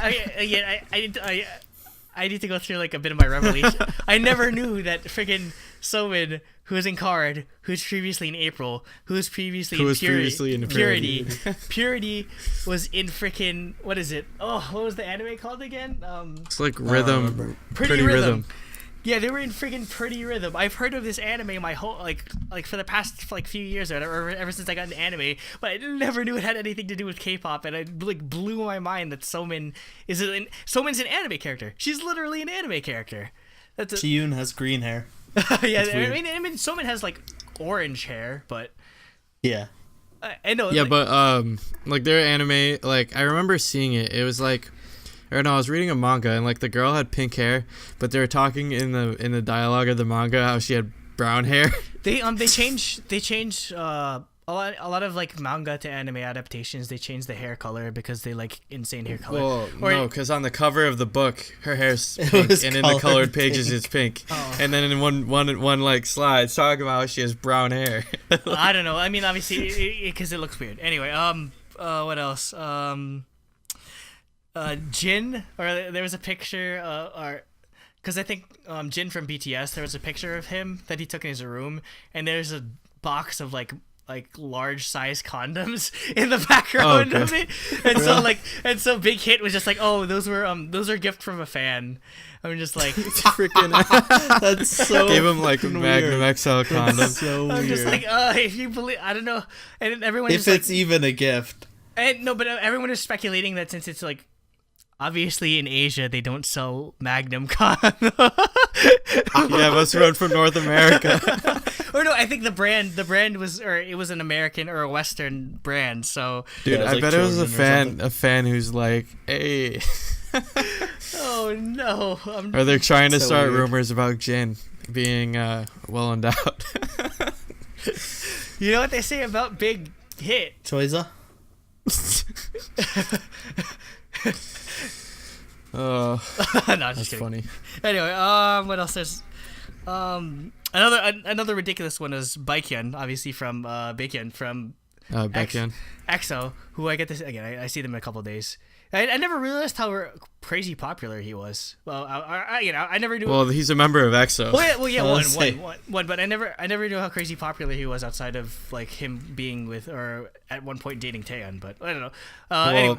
The reason it was so big is because he's so popular. Yeah, that's true. And he's like all the EXO fans and all the Soans were like at each other. Okay, so some of these are actually like pretty, or like somebody bought him Roland speakers. Wow. A Samsung like 4K curved monitor because he's probably gonna play some games on it or something. Well, yeah, he's gonna play League of Legends. Yeah. Oh yeah, that's true. What do you need a curved monitor for freaking LOL for? Because you gotta get all of the FUPs. Yo, yeah. You know how easy it is to get like 144 FPS? Actually, no, 4K monitors can't even hit 144 FPS. It's gonna be a waste. Yeah, there's no 144 hertz monitors for you. No, but if you watch the pros like Piglet, he plays in like 1080 or 1060 by like 768 or whatever, like a tiny square, because that's the thing you got used to. So they play even on like the 1080p monitors. That's what they got used to. Yeah. Well, like when you first started playing, you have like a shitty or it's like the PC bong. They just have shitty monitors. Or no, they do that with in StarCraft as well. Yeah, I was gonna say all the StarCraft 2 pros, they knocked the like graphics setting down way lower and just to get better. So it runs like because they need every second of frame. Or speaking of, they also do that for Overwatch and CS:GO as well. And also because it also with CS:GO, it's actually kind of it's actually important because playing in welcome to the esports podcast. because playing in 4x3 as opposed to 16x9 actually has it actually affects your FOV. So especially in a game like CS:GO, where if you can see somebody just like out of the corner of your screen, it makes sort of a difference. But I mean, a lot of them just have better like reflexes or like better like reaction time, so that they can overcome that sort of thing. Anyway, so I think the most ridiculous or the most crazy one was somebody bought him a $4,000 Yamaha Motif X8 synthesizer, like keyboard synthesizer. Yeah. Jesus. $4,000. When you started to say $4,000 Yamaha, I was like, oh boy, did they buy him a Crocs rocket? Imagine, like how would you send that to them though? I don't know, on a boat. That's true. Okay, so like a Givenchy clothing or Burberry clothing, Saint Laurent clothing. Somebody bought him an Asus gaming laptop, like a really nice one. Yeah. ROG. Yeah, an iPad Pro. I want so bad. I'm getting one eventually. Eventually. Because there's I'm just like, oh my god. Or no, for some of these lists, because I only like handpick the ones that I really seemed interesting. But for a lot of these like lists or the articles about the ridiculous gifts that they get, like you have to keep scrolling because there's just so many. Yeah, gifts. there's just so many things. And I mean, not everything is like this. Obviously, not everything is this insane. Like a lot of them can be cute or whatever. Like a lot of fan meets, mostly people give like stuffed animals and stuff. Or like no, I didn't know why, but for something I forget who it was, but like a fan gave them bananas or something, and they seemed really happy or whatever. Bananas, like the Yiga clan in freaking in Breath of the Wild or whatever. Or the Yiga clan. What else? Or actually no, Mamamoo had a really funny. Or like I love when they get like the fan like the gifts, and then they just give them a bunch of radishes. Or no, like I love when they go to fan meets and like they just play around or like they mess around with the gifts that they get, or they wear them, because a lot of girl groups they'll give them pads and stuff things. Or like a lot of girl groups get they get like Pokemon or like Hello Kitty plushies and everything, and like really cute stuff like that. Or again, the Mamamoo out what I was talking about, it's like a knife like headband, so it looks like the knife's going through your head. So they just played with it the whole time. I love that. Or like the most, I think it was a fan gift, or somebody gave the twice Pocky, and then we got the amazing like video of what was it, Mina? Mina and Momo kissing. That's what I was right. Oh my god! Sana pushes their heads in, yeah. Like that. Because they're doing the Pocky game. That J line, man. That J line. So yeah, I mean, I think that's everything I wanted to cover. Like again, some of them can get fairly ridiculous. Some of them can be illegal, in fact. But again, yeah, obviously it could be dangerous considering that like a bunch of like young teenagers are dedicating all of their money and time to somebody that they literally don't know and can buy. They're essentially trying to buy like gifts for their idols that they can't afford themselves. So, but I mean, yeah some of them are. Do you guys have anything else? this is the last thing I need to talk about. What, did somebody give him a Natasha car or whatever? No, this is a freaking Nissan Silvia S15, which is like a car that's like JDM as fuck, and they freaking put Yuna all over it. This is gonna be me when I want to import a Silvia so bad. Like, again, going back to car talk, this is an amazing car.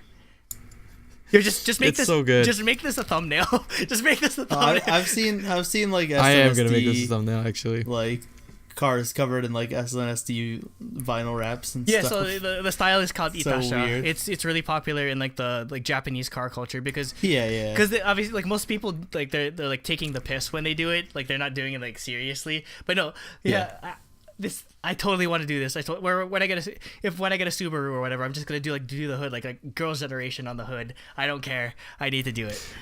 Well, look what it says on the side of the. I'll put this as a thumbnail, but like on the side of it, it says, "I am Japanese, so on. I love girls' generation. I love the moe among them, Yuna."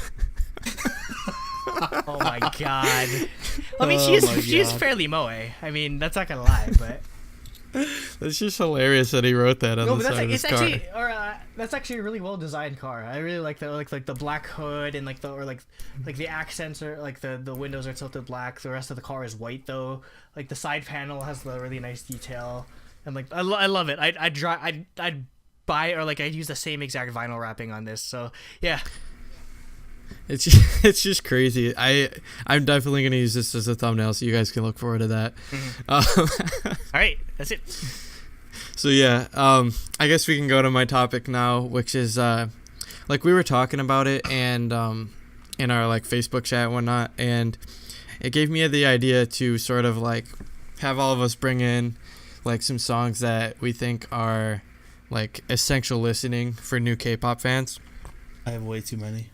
Because, like, most of them, like, they come in and, like, they only see stuff, like, back to probably, like, 2014, I'd say. Or, obviously, anything after BTS debuting. Oh, yeah, so, like, it's a lot of new fans don't really, or they don't go back. Yeah, they're just, it's just whatever that's current and then forward, so. If you think about it, so, yeah, because we started this because Cooper in our chat is like huge BTS fan and started with BTS, and he's like, I don't know anything before 2015 pretty much.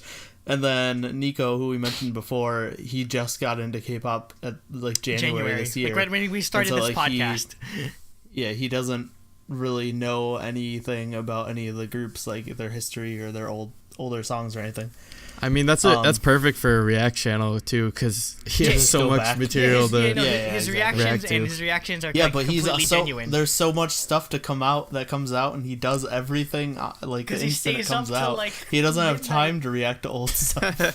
Yeah, like he's like crazy. He's more dedicated than we are at this. So yeah, we're giving him shout outs mostly because he shouted us out in one of his videos. So I love you, Nico. Plus, he has a great reaction channel. Yeah. But yeah, so people just don't go back. And I think part of it, if you think about it, is like we got into K-pop, I think, at the right time to where we didn't have a ton to go back to. Like, it was a reasonable amount. Where if someone who gets started with K-pop now, like, if you think about all the stuff you have to go back to. Yeah, because pretty much like all the groups. Yeah, because almost all of us we got in roughly around the same time, 2011, 2012. So pretty much, if you think about that, you only have about, like, what, like 4, 2 years. 5... Or, I mean, like, if you're stretching it. I'd say 4 or 5 4 years. years. You're like about like at most 4 or 5 years worth of backlog, and I mean, of consequence, only like you'd consider everything like 2009 forward, like. And new people now have like 10 years to go back. Yeah, exactly. It's obviously going to be harder. That's going to be crazy. Where in like 10, 15 years, it's going to get to the point where there are people that listen to K-pop that have never heard of Girls' Generation in their entire life, which is going to be insane. Oh my god. Yeah, because there's people who don't even know like Super Junior. I'm like, if you told me that in 2011, I would have been like, what do you mean you don't know Super Junior? Super Junior dominated the world. You're not a K-pop fan if you don't know who Super Junior is. Yeah, that's true. Yeah, like, there's so much stuff. Like, all right, so the obvious one for us, I guess, is G. That's on everybody's list, I'm pretty sure. Yep. Like, I just said all of SNSD stuff. Yeah, all of SNSD essential stuff. Listening. Like, but yeah, G is the mainstay. Like every single album, every single Japanese release, every single like. Oh, their Japanese albums are really good. Yeah, no, like not even joking. Their Japanese like the Japanese version of Galaxy Genie. Supernova. The Japanese version of Genie is probably up more superior than even the Korean version, and I say that with pride. Okay, I will never agree with you, but I was gonna say I disagree. The music video is 10 times better. Well, mostly because I have the right to say this because language. Genie is my favorite K-pop song of all time. You can go back and look at our podcast topic about this a while ago, but yes. So yeah, G for sure. G and Genie, probably, and O. Yeah, well, three. I would argue definitely for Genie over ones other than G. I mean, because like in Korea at least, whenever they want somebody to say, like, if you want to dress up as somebody, if you want to dress up as SNSD and want people to know who you are, you dress up in the Genie outfits. Yeah, you dress up. Yeah, definitely. And that's either the colorful skinny jeans from G, and then but remember outfit. that's why my oh, you can't even see her. My one of my League of Legends waifus, friggin' Ari. That's why her outfit is based on the Genie. Oh, Popstar Ari. Yeah, Popstar Ari. I insta bought that skin when it came out. That's what got me back into League of Legends. Like, I was gone for a while. I'm just like, Popstar Ari, insta buy. Yep. And then all her emotes are SNSD. Well, it was best for me because I'm an Ari main, and so I bought that, and I was like, speaking of, they just released a new champion. One of his quotes is from a G-Dragon song. Oh, really? Hold on, I need to look at it. I forgot what it was. This is my coup d'etat. That'd be funny, but probably not. Okay, shoot. What do we got next? While he's looking that up. Another song that I thought was like Super Junior, Sorry. Like, come sorry, on, man. Sure. You gotta know that song. You need to know Sorry. Like, it's just so... Sorry. Like, some of these songs are so freaking, like, iconic. You can't not know them. Yeah, I mean, they're literally classics. Like, they are classic K-pop songs. Like you said, I'm really, really thankful that I got into K-pop when I did, which is weird because I'm also so young. Like, I'm probably... Yeah. You know... Like, I was probably like 12 or 13 when I got into it, but like for male fans, usually they get into it when they're older because it's usually girls who are in when they're like 12 or 13. Yeah, so it's usually a younger girl sort of dominated landscape. Yeah, it's kind of weird. It's either younger girls or like older guys that are like 20. They're way too old to do this sort of shit. Yeah. Yeah, so there's that. Like, I remember seeing like a Tumblr post like years ago. This is probably like 2012. I saw this. I just remember it because it stuck with me. I'm like, if at any point if G.O, Haru Haru, or Lucifer wasn't your jam at some point, then you don't even talk to me. Like, that is no truer words have never been said. I was just like, literally. Almost all of those songs have been my jam. Again, Haru Haru was one of the first. Besides Wedding Dress, Haru Haru was one of the songs that Lizelle. So shout out to Lizelle, by the way. I randomly ran into her at Hot Pot. I think I told you that, like on Easter Sunday or whatever. But yeah, She randomly showed me Haru Haru and was just like, "What is this like over dramatic nonsense?" Yeah, they're just arguing for no reason. And then 5 years later, I'm just like, "Yo, this is my jam. I love Haru Haru." Yep. And then so another one on my list is this is one that we keep telling Cooper to watch is Abracadabra by Brown Eyed Girls, and he's like, yeah, I've seen this one, but I'm like, have you? Because it's just like, it's one of the for this one, what's iconic about it most is the dance. This is the dance, yeah. Yeah, because like if you're like doing the whole like swaying back your hips back and forth, like Brown Eyed Girls, but yeah, Psy also used it in his Gentleman with video. With Gain, yeah. Yeah, what for whatever reason, Gentleman is a giant meme song when it comes to anime or whatever. Like people do. Wait, Gentleman is? Yeah, no, for whatever reason, everyone. No, remember, there's like a.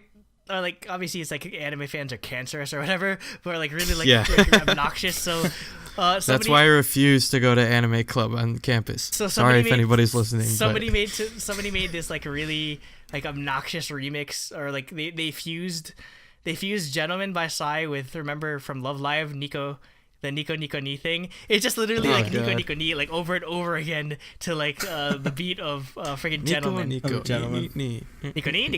I'm just like, oh my god, someone kill me right now. But yeah, I don't know why it became a giant meme song in anime, but Anyway. All right, so pregnant pause. I was gonna say not quite. Or Andrew whatever. kept saying Did we mention I Am the Best yet by 21? Yeah, I was about to get to that right next. Actually, I was gonna say this is relevant. Because like this is relevant because Minzy, earlier, I Am the Best by 21. One of the literally one of the that's up there with G for one of the that's one of the most top 10 iconic. iconic K-pop songs. Yeah, definitely. That's how most people got into K-pop. It had a resurgence back in 2014 when they used it during a Super Bowl commercial for Microsoft Surface. Yeah, so yep. It's one of those. Dude, I crapped my pants when I heard that. I was like, "What is going on right now?" I heard about it before. I heard about them using the song beforehand, so I was just really surprised. Oh, I didn't. I was so surprised. I was like, "Holy crap!" What are the 21? And then everybody in the room was like, "What are you so excited about?" I'm like, "It's nothing." What are the 21 songs would you put as required listening? I'd put maybe Fire or. What? Oh, by 21? Yeah. 21. That's why I got confused in a second. Yeah, Fire and I'm the Best are probably... Because as much as I like their other songs, I think Fire and I'm the Best are probably the most iconic or what you need to listen to get a sense of 21. Yeah, for sure. Another one that a lot of I guess boy band stands will agree with is TVXQ's Neurotic. Required. That song, actually before G, when G was the most viewed K-pop music video on YouTube for years and years until Fantastic Baby eventually passed it, and then I Got a Boy also. Neurotic was actually the most viewed K-pop video on YouTube. It was on the Smet channel, but then it somehow got removed. So then G passed it because it got removed off that channel. Why is its channel still up? Why haven't they moved everything over to the other SM channel? They have, but they can't. I don't think they can transfer the views. I think that's why they kept it up. Okay. Because I'm just why is this old SM Entertainment channel still up? They still have the really old play button logo on it too. Yeah. Yeah. I think the only reason they made a new channel is because they couldn't change their channel name back then. It's just usernames, and they wanted to use SM Town for their new branding. Yeah. So, back in 2011 was back when they first started SM Town channel. So, yeah, there's that Neurotic is actually interestingly enough, because I'm using an iTunes playlist. On iTunes, Neurotic is labeled as explicit. Really? Yeah, it doesn't swear or anything. It's super sexual. So they even had to change the lyrics for live performances and stuff. Also, this is sort of unrelated. It's not really a required listen, but I was at Korean Club and we were listening to Neurotic for some reason. We were watching the music video. I was like, hold on, put on TVXQ's Purple Line, and I have to point out. How did they react? The part where he's I really want to touch the Korean students who were here. They didn't even realize it until I pointed out. They were like, "Oh my god," because they hadn't heard the song. Yeah, because they hadn't heard the song in years. I don't think they knew as much English back then as they do now. Yeah. So it's hilarious. Their reaction was, yeah. So I guess I'll move on to the next one. On that note, I mentioned it before. Lucifer by Shiny. Yep. Essential. I've mentioned before, Shiny's my favorite guy group, and this is one of my favorite songs by them. Absolutely. Just because of the nostalgia factor, I think, and it's just so catchy. No, it's so Long good. Long hair, Temin. It's so good. Yeah. The choreography is insane. Androgynous Shiny was probably best Shiny. It was so good. All these songs from when I first got into K-pop, I was like, dude, these are so catchy, and they were so different from American music back then too, because it was more on the spectrum towards J-pop. Yeah. And it's just there's so many songs that people need to see. I'm gonna keep saying this throughout this topic, that, again, there might be people out there that have never heard Lucifer before. That don't know Super Junior. Dude, if I ever meet somebody like that, I'm gonna take him in my car and I'll be like, all right, we're gonna go on an hour-long road trip, all right? Yeah. And I'm gonna be playing this playlist, and you're gonna be singing every song by the end. So, yeah, because I have 30 songs on my list. We might not get through them all. Oh my god. Yeah. But Another one is Nobody by Wonder Girls. Andrew will attest to this. Nobody but you. I mean, Nobody, Tell Me, and So Hot. Yeah. Like are yeah, all... and So Hot. That's the only thing I know from it. Did you say they play this like all the time at Filipino parties? Yeah, this they do the line dance. This is like the hottest like Filipino dance track it's hilarious. of 2009.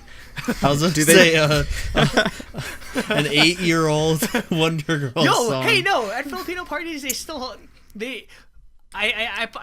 submitted this as a tip one time where like the most famous like Filipino like line dancing song is a Mexican song by this I forget her name is like Daniela Romo or something. It's called Todo Todo.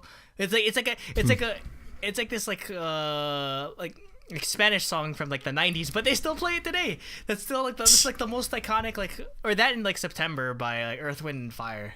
Those are always the two most popular line dancing songs. Yeah, Earth, Wind and Fire is from like the 70s, isn't it? Oh, yeah. I love Earth, Wind and Fire. Yeah. But that's... Oh, that song. Okay. Yeah. Okay. It was in Elite Beat Agents. It was in what? Elite Beat Agents. They had September. Andrew knows what I'm talking about. What? You didn't know September was in? Because I never, knock on wood, I actually never played the game, to be completely honest. I know how amazing Elite Beat Agents is. I know. I just never got around to playing it because I didn't play September is like one of the first songs in that game. Anyway, moving on. Okay. Next up, Boa, Eat You Up. Classic. Like, this was actually, I think this one's pretty important to K-pop because this was like the first time that an artist was venturing out into America. So this was in 2008, and she came out with an English single and an English album in America, which it was pretty. The album was 2009, but it was pretty like with the times as far as like what the music style was. But I'd say it skewed more towards early 2000s. Like I guess like Britney Spears sort of stuff. Like Well, I mean, isn't Boa kind of like the Britney? Well, I mean, she could. Yeah, of Korea. Yeah, totally. But she actually like. I don't know. I think she aged better. Boa does like her music. Oh, definitely. And her progression forward. So, yeah, "Eat You Up" is I guess the quintessential Boa song for me. I'm not sure about you guys, but I think Boa didn't have a mental breakdown where she shaved her head and. That's right too. I forgot that happened. Kind of fell into disrepair, and now she just does just Vegas shows. It's all Britney Spears does anymore. Well, I had. Like Only One in The Shadow. Those are my quintessential Boa songs. Yes, Only One also. Great song. I still need it's a ballad that has like awesome choreography. I never see that. I'll need to use this because again the only two like Boa songs I'm intimately familiar with. She did it with Taemin. Like the only two songs from her I'm intimately familiar with are the song that she did for Station. Yeah, I can't remember. No matter what with Benzino and freaking Kiss My Lips, the one that you played on your radio. Kiss My Lips is her last album. Yeah, so I literally that's the extent of my Boa knowledge. Well, you need to go listen to Only One in The Shadow. Yeah, and, I know. I will. The whole Only One album because The Shadow. Yeah, the Only One album is just insane. So good. That's great. Miss A, Bad Girl, Good Girl. Yep. Instant, like they were actually the very first, or not the very first girl group. They were the fastest girl group to win #1. Really? Yeah. Like off their debut single. Yeah, like they like as soon as it released, like they like won #1 on a music show because the song became it. Yeah, because the song became a hit. Like, and hence it's still a classic to this day. Like Bad Girl, Good Girl, and I Don't Need a Man. I'd say those are the two that I think of with Miss A. Hush and Touch for me, but... Yeah. And then there's Breathe, which was kind of weird, but Breathe. But it was good. I love Breathe. It is weird, but yeah, I love it. It's so good. That's actually the song I used to annoy my brother. It's hilarious. I don't know. Again, I really... Yeah, I'd have to go with Touch, because Touch is probably like the only... Touch is when I really one of the like the first songs when I start to venture outside of SNSD and 21. Touch was one of the first like K-pop songs I heard, or Yeah. And no, I mean, again, that was a ridiculously popular song as well. So. Yep. I Need a Girl by Taeyong, also Wedding Dress. They're on the same album. Yeah. I vote for I Need a Girl just because I like it better. But I know Yeah. Andrew would probably go for Wedding Dress because that was his foray into K-pop. I think probably. Wedding Dress is more like iconic. Yeah, Wedding Dress is iconic, but yeah, I love I Need a Girl, probably personally. Just watch. All right, both. then another one I'd like to talk about is like it's weird because instead of a Sistar song, I put I do have another Boy. Sistar song on there. Yeah, My Boy. Oh, Yeah, I would put My Boy over any like full Sistar song. Yeah. Like that besides Touch My Body, but they probably newer K-pop fans have probably already seen that because it's still have you pretty. done Yeah, that's more new. You need to do that My as an Boy's intro older. one day. Or Huh? What? The intro from My Boy. SISTEAR. SISTTTAR Sistar. Yo, that was so lit when she did that live. It's so hard. That was so lit when she did that live because like everyone was into it. Probably because that's like one of the most like famous songs that Hyodin did. So Yeah. Yeah, her and Bora. And then all right, so next, Poor Soyu. I hope you guys agree. 4-minute music, also hot issue. Yeah, music, hot issue, and I also put Mir Mir and Ha on there. But music and hot issue for sure. What about Dude, from the volume up? first album. Maribu by Kakashi, hot issue. What Dude, about volume like up, it's though? so good. It's so good. Yeah, what that about was what? so good. Volume up. Oh yes, volume Volume up up. also. Yeah, but that's for sure. I But guess it's that's You have older. to. You have 2012, to. but- You have to. I'm sorry. You have to because. No, Sexy volume Sax. up for sure. Sexy Yeah, because I Sax think is they just still so wouldn't have iconic. seen it. I don't think of volume up as older, even though it's 2012. But Yeah, no, that's like when I was a huge 4-minute stan. That was my song. yeah. That was my song. Oh, for sure, dude. I saw that. Like this Hey, is it's the song that got me on Korean television. So yes, it is. You Yeah. you have such a special like connection with that song. And then this was one that probably only I would have said was Love Love Love by Epic High. Korean people will agree with me, but international fans not as much. So so like the more important people, obviously, the more important opinion, relevantly. yeah, but Love Love Love was like Epic High's well, not their first hit, but like the one that basically like skyrocketed them, I guess. Yeah. Within the Korean public because like I'd say until like between like 2007 2008 was when they're at their height of their popularity, that is in Korea. Like they won I think they won best album for Remapping the Human Soul like at Mama Awards. Oh. Like best album of the year. And yeah, that's what album they're off of, and that's what like made them really popular is this album here.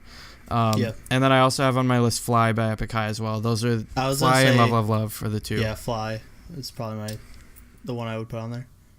Yeah, so yeah, because Fly was on their second album. Actually, it's turning into Epic High history lesson here, but Fly was on their second album, which gave them attention, and people started listening to it because hip hop was like still a new thing, and it wasn't popular back then. Yeah. And Epic High was definitely quintessential in bringing it into the mainstream with Fly and Love Love Love. And fun fact, Epic High's Fly was the reason why Rap Monster became a rapper. Because he was impressed by it. Has he ever done anything with Tableau or anyone else from? No, but he says like things about Epic High and stuff in his raps all the time. Well, yeah, I was gonna say in Hip Hop File. Yeah. Epic High. He's talking about like Epic High, Eminem, Nas, stuff like that. Yeah. Yo, that's good company. That's good company because Eminem like the biggest competition is who's the best in like American hip hop is who's the best. Like, is it Tupac, Biggie, Eminem, or Nas? So those are like the four gods of like hip hop. So that's good company if he holds them that high of respect. Yeah, I vote for Eminem, but that's another debate for another time. I like Tupac. I'd vote for. It's just because for me, like I really like Rapmon's rap because it's like super like in your face and like almost angry. I love that kind of rap, and that's like how Eminem's style is. I'd have to pick Biggie because we're both like he was born in Brooklyn like I am, but I'm a huge Tupac stan. So my mom went to the same high school as Eminem. Seriously? Really? Oh, I Not forgot, at the same time. I was gonna forgot, say. obviously, 'cause, you're actually from like- Detroit, so Yeah.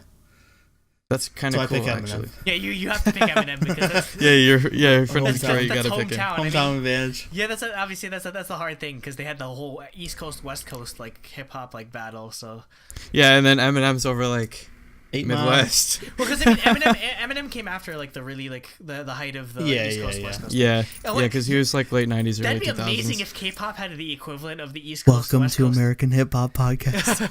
No, but that'd be amazing if there was an equivalent to that in K-pop where there's just like a huge. Well, obviously, knock on wood without any of the killing. But there's like a huge like I don't know. The thing is though, it's really hard to like draw territorial lines because 90% of people are from near Seoul. So go I was figure. gonna say like there's not really territorial lines to draw. Like it's like there's a rapper from Busan who's like rapping in dialect, and then everyone shits on him because everyone else is from Seoul. Yeah. Like one guy who has like 10 diss tracks against him from 10 different artists. Hey, people from Busan can rap too. All right, so now I guess I'm gonna just rapid fire like 4 songs to just end my list, and I'll ask you guys if you've got any extras. Okay, I've got more than 4 that you missed, so. Oh yeah. I was just trying to give room for like the most, I guess, yeah. because there's an obvious one that I missed, and I'm just leaving out. So there's all right. I'm not gonna say it, but I will if you guys don't.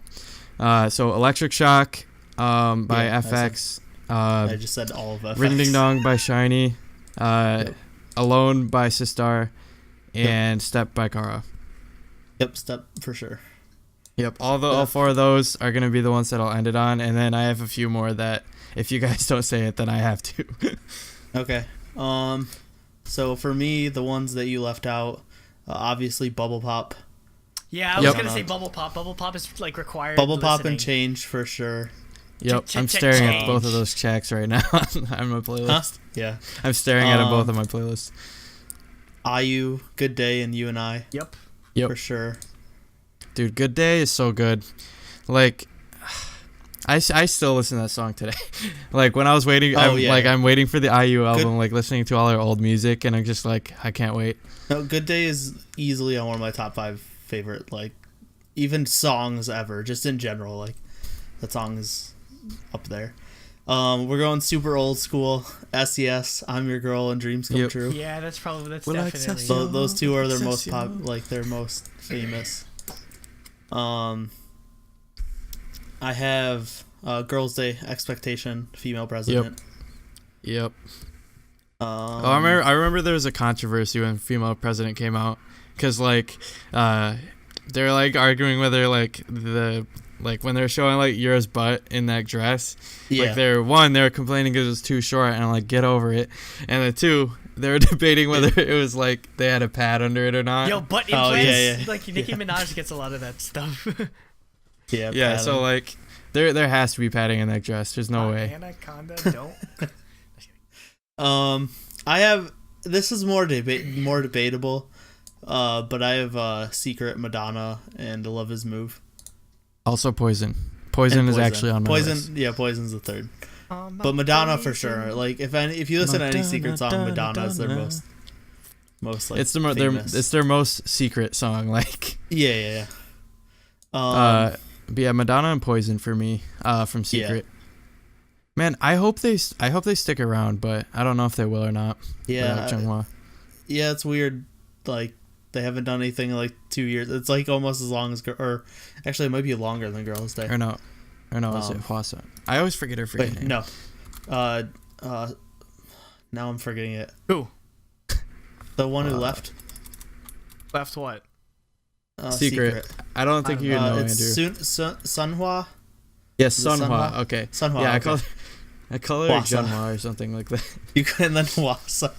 But no, yeah, Sunhwa left, and then you have Hana, Jiyeon, and Hyosung left, or you like mean Zinger? Still in the group. No, Hana. Zinger doesn't exist anymore, and never will. But Jiyeon and Hyosung have like such lucrative solo careers that I feel bad for Hana.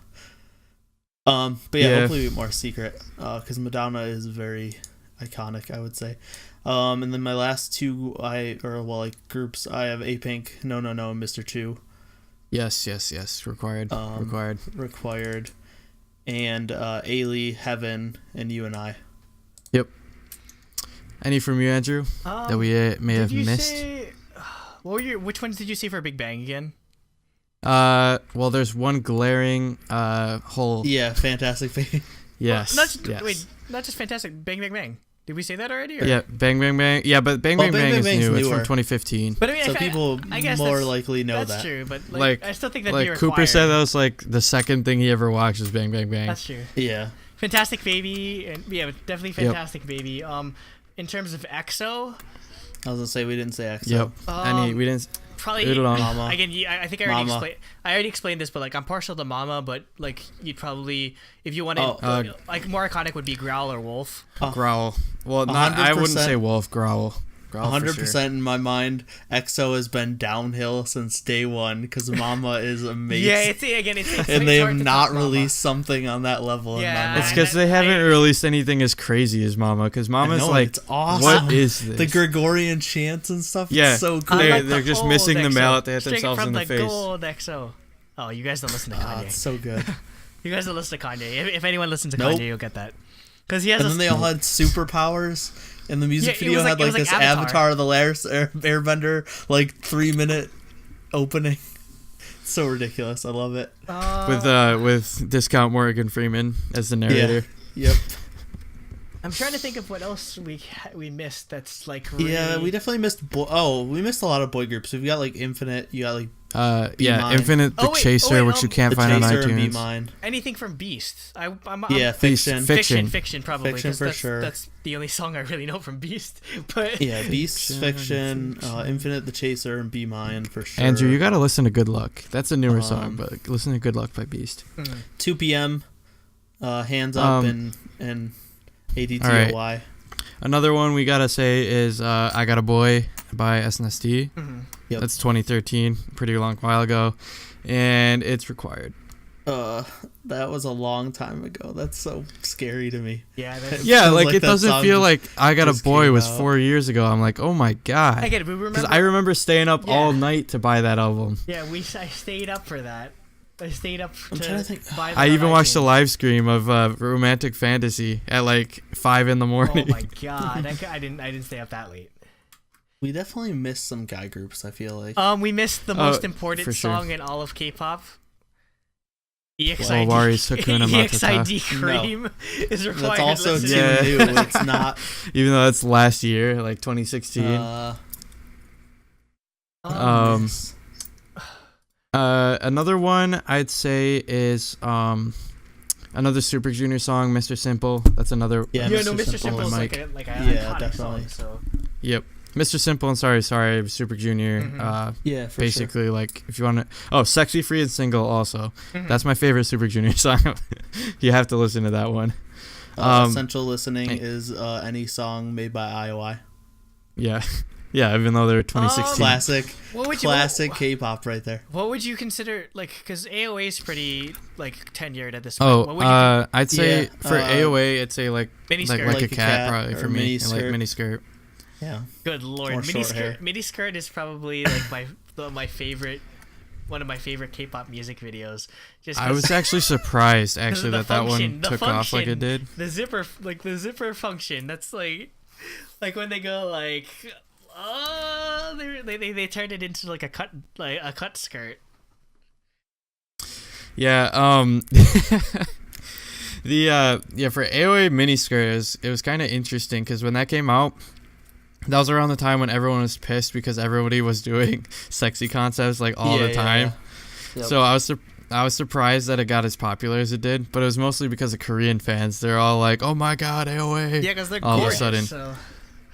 Yeah, it's like right now, Girl Crush. Yeah, no, I think we've exhausted. Everyone's doing Girl Crush. Oh wait, did you touch anything? How much did you touch on with G-Dragon?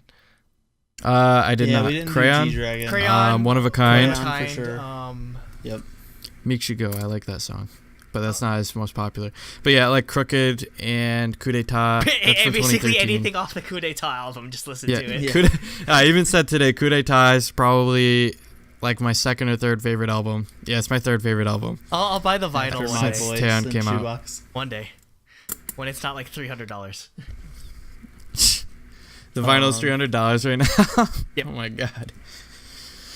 Oh, but yeah, 21's I Don't Care, just because on Running Man you suck when he dances to it. And that one episode. I actually know the words to that song. Yeah. I So, yeah, actually, that's the one thing, like, I didn't follow 21, but I listened to their first album a ton. No, you know what I did? Oh you know yeah, what I their did? first Because- mini album. You know what I did? Was I Don't Care on the first one or the second one? Like first one, I believe. Yeah. But Whatever one. literally, I made an effort because I wasn't that much into 21 right before I went to see like the MTV Iggy thing. I stayed up till 4 a.m. learning all the lyrics the night before that concert because I need to know. I need to know like right now I need to start listening to EXO so I know all the lyrics for their because it's on Tuesday. That I only have like 4 more days to learn it or remember it. So The EXO song or the EXO album that I'm most familiar with is their first album, Yeah. XOXO. I know like all the songs on that one. That was great. I want to. But yeah, for me, I've pretty much exhausted my list at least. I want to give more shout outs to Kara. Besides Step. Because and Lupin, Mr.'s iconic, Lupin's iconic, Jumping, Pandora. yeah, Pandora. Like Pandora. Pandora's like the song that like I knew or that what got me into Like- car. Oh, Yeah, wait it's a because sec. it was Wait a around second. it Wait a came out second. that time. Do we have to put Gangnam Style on here or? I mean, No. I'm Nah, 'Cause everybody's that's already just heard that everyone before. has already heard it. Yeah, we yeah, don't, that's the thing. it's not required listening because everyone knows that song. It's got 2.5 billion views on YouTube. God. I mean, obviously, It's if you so haven't I listened wonder to how much that like how much money that translates to.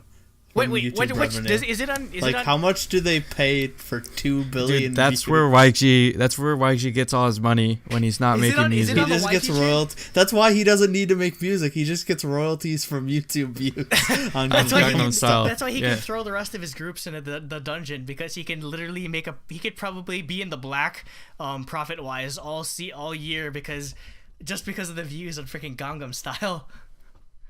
It's just, No, just and to think just how much money. well, also Gentleman and freaking just Gangnam Style and Gentleman. Because I think Gentleman beat 1 billion views too.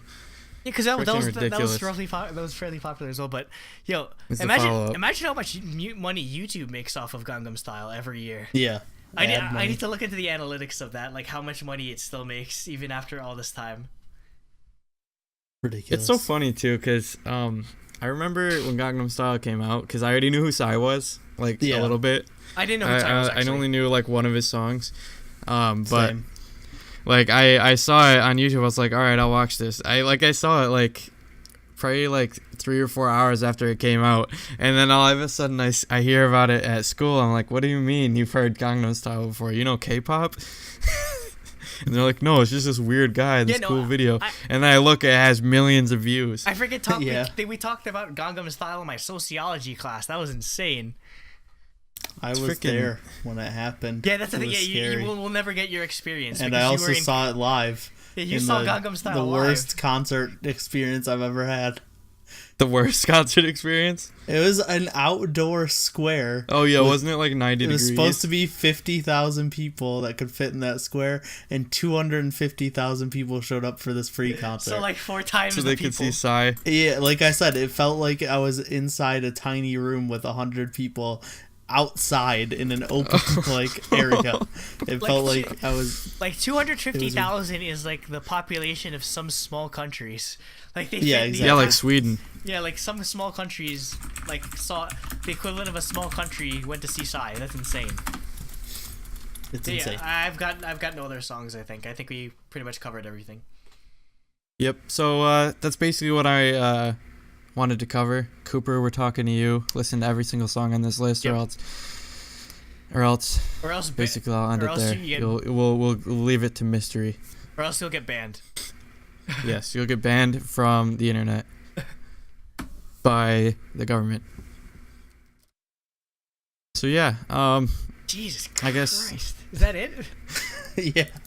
I am somewhere in that crowd. Yo, you see, no, like you see like the front of the picture, and then you see all the way back, and like you see like buildings that look like they're like 1,500 feet away, and there's still people. They are. They sent us a picture of the crowd, and it literally looks like that the crowd like cheering after the president got impeached. Oh, here's an even better picture. Oh goodness.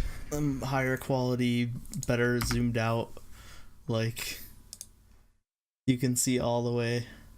Like, oh my god. Yo, it's like, they can't even see the that's stage. That's from a helicopter. That's from a helicopter. It's going all the way people down the street can't even see the stage. No, They're exactly. Actually, I think I remember hearing about this concert. I just never, which is insane that you were the one that went to it, Nate. That's insane. We saw Gangnam Style and left. We didn't stay for any other songs because it was just so ridiculous. Were you towards the front? No, I'm in like, for that second picture, I'm in like the back, like bottom right corner probably ish. Oh, so you were close to the stage though, like, but towards like the outside. Yeah. Or it didn't seem like you were close to the stage, but relatively. Close to the stage is relative. This picture is like taken from a helicopter. Yeah, like Psy must have been like an ant all the way in the back when you're like trying to see it. It was insane. It was just ridiculous. But to everybody who stuck with us, who continues to stick with us, I guess. Thanks for listening. Thank you. Like, comment, subscribe if you liked our content. Shout out to Maria. She has commented on our videos. Maria. Did you guys never watch West Side Story? It's been a billion years. I just met a girl named Maria. That's what I think of every time. Anyways. We're singing a lot on this podcast lately. I guess we're. Well, yeah, it's a music. It's a podcast about music. We're becoming more like Unpretty. They're funny. We'll get there eventually. Yeah. But thanks for listening. Keep an eye out for our rebranding. Hopefully, subscribe. Tell your friends about the channel if you like us. What do we have upcoming on the slate? Upcoming. I still have to edit the Tan unboxing that I promised. You've been saying that for like 3 weeks now. What the hell? Yeah, man? by the time I will get it up. This is gonna be by the time kind of funny live 3 gets a video. So next year, we'll have the Monday this episode comes out, so it's already out. Card Don't Recall will be up because Card's third single will be out, and the Card cast will be not actually recorded, but. We should honestly just record. We should do a triple, like, record a mini podcast of our reactions to that music video. Oh yeah, dude, we could. We can make it like a 20-minute like just what we're doing right now, but we all watch the music video. When does that MV come out again? 11 p.m. Saturday or Sunday. The 24th or this Saturday? Sunday. 24th. Sunday. What? 11 p.m. Sunday. Okay, I was just like, wait a second, 24th. I was like, oh, but like Korea. Which is like 20. Yeah. Okay. It comes out at noon Monday, the 24th, so 11 KST. p.m. our time. Yep. All right. I have cast. EXO coming up. Obviously, by the time this goes up, or by the time the full episode goes up, knock on wood, maybe it'll be up depending on how crazy or how long. EXO's gonna be wild. I can already tell. EXO concerts are amazing because like they're really good live. Period. But I can't wait for. Hopefully they do EXO CBX stuff. Hopefully they do like a lot of their. Oh, other Hey stuff. Mama would be amazing. That's what I'm so excited song. for. Hey Mama is gonna be so fucking lit live, and I get to see it in 4 days or like 5 days. What if they did a Mama remix of Hey Mama? Hey Mama with Gregorian chant. Yeah. Hey Mama, I don't know. Hey Mama. Hey Mama. And they just have to do the Monty Python thing where they have a board and they smack themselves in the face. But yeah, we have EXO coming up, and then obviously we're gonna go through. We're gonna 3 weeks. We're gonna 2 weeks. Yeah, in 3 weeks from when this goes up. 2 weeks, 3 weeks. It'll be like 2 weeks from when this goes up. Yeah, 2 2 weeks when this goes up. We're going to be in Toronto. Card We boy. get to see Card And we have to buy our KCON tickets because that's the same day. at the same day. Yeah. It's so Hopefully dumb. we're not stuck in Hopefully you're places not where on there's a no plane. Wi-Fi. when I'm not driving. I might be. The last time they did it, it was in the afternoon. It was like 12 noon. God. So I might be on a plane. I might have to stop somewhere in Canada to stop at a Tim Hortons to buy our tickets. Well, we'll figure it out. But yeah, I think it's gonna be. I think we're gonna hit a really good. We're gonna hit our stride, and we're gonna have a lot of really good content coming out between EXO and the unboxings and meeting each other for the first time. Yeah, at some point we'll put up your vinyl G-Dragon unboxing. Yeah, that too. Oh yeah, and also next week. When we go to KCON, expect really good vlogs if we get tickets, because I got this gimbal that I've been dying to test out. Yo, we're using that in Toronto. Remember? Oh yeah, Toronto too. Yeah, just bring that to Toronto. Yeah, you can hear us sing horrible Norebang. Yeah. Yes. Look forward to that. That'll be great. All right, that's it. So, all right. Thanks for tuning in. And Andrew, you forgot to say one thing. Annyeong. 1, 2, 3. 3 weeks from now, stay creamy. Yes. We're also seeing EXID. They better, if they perform Cream. Done. I'm immediately turning the camera to Nate, just like I'm out. Done. See Nate walk out. All right. Peace out, guys. Stay creamy. Annyeong. All right. See you later. Whoa! Why'd you hung up? Just kidding. Why'd you hang up? You messed up my overlay. Heechul has to be in this the group. visual. Well, yeah, I mean, I put Heechul as my visual. Well, yeah, Heechul's a visual for sure. Like, he's 100% Heechul's a in. visual. He's in. Like, Heechul's in. Heechul is. We just, Yeah, that's a consensus. He's just in. He's in the group. He's the leader of the group too.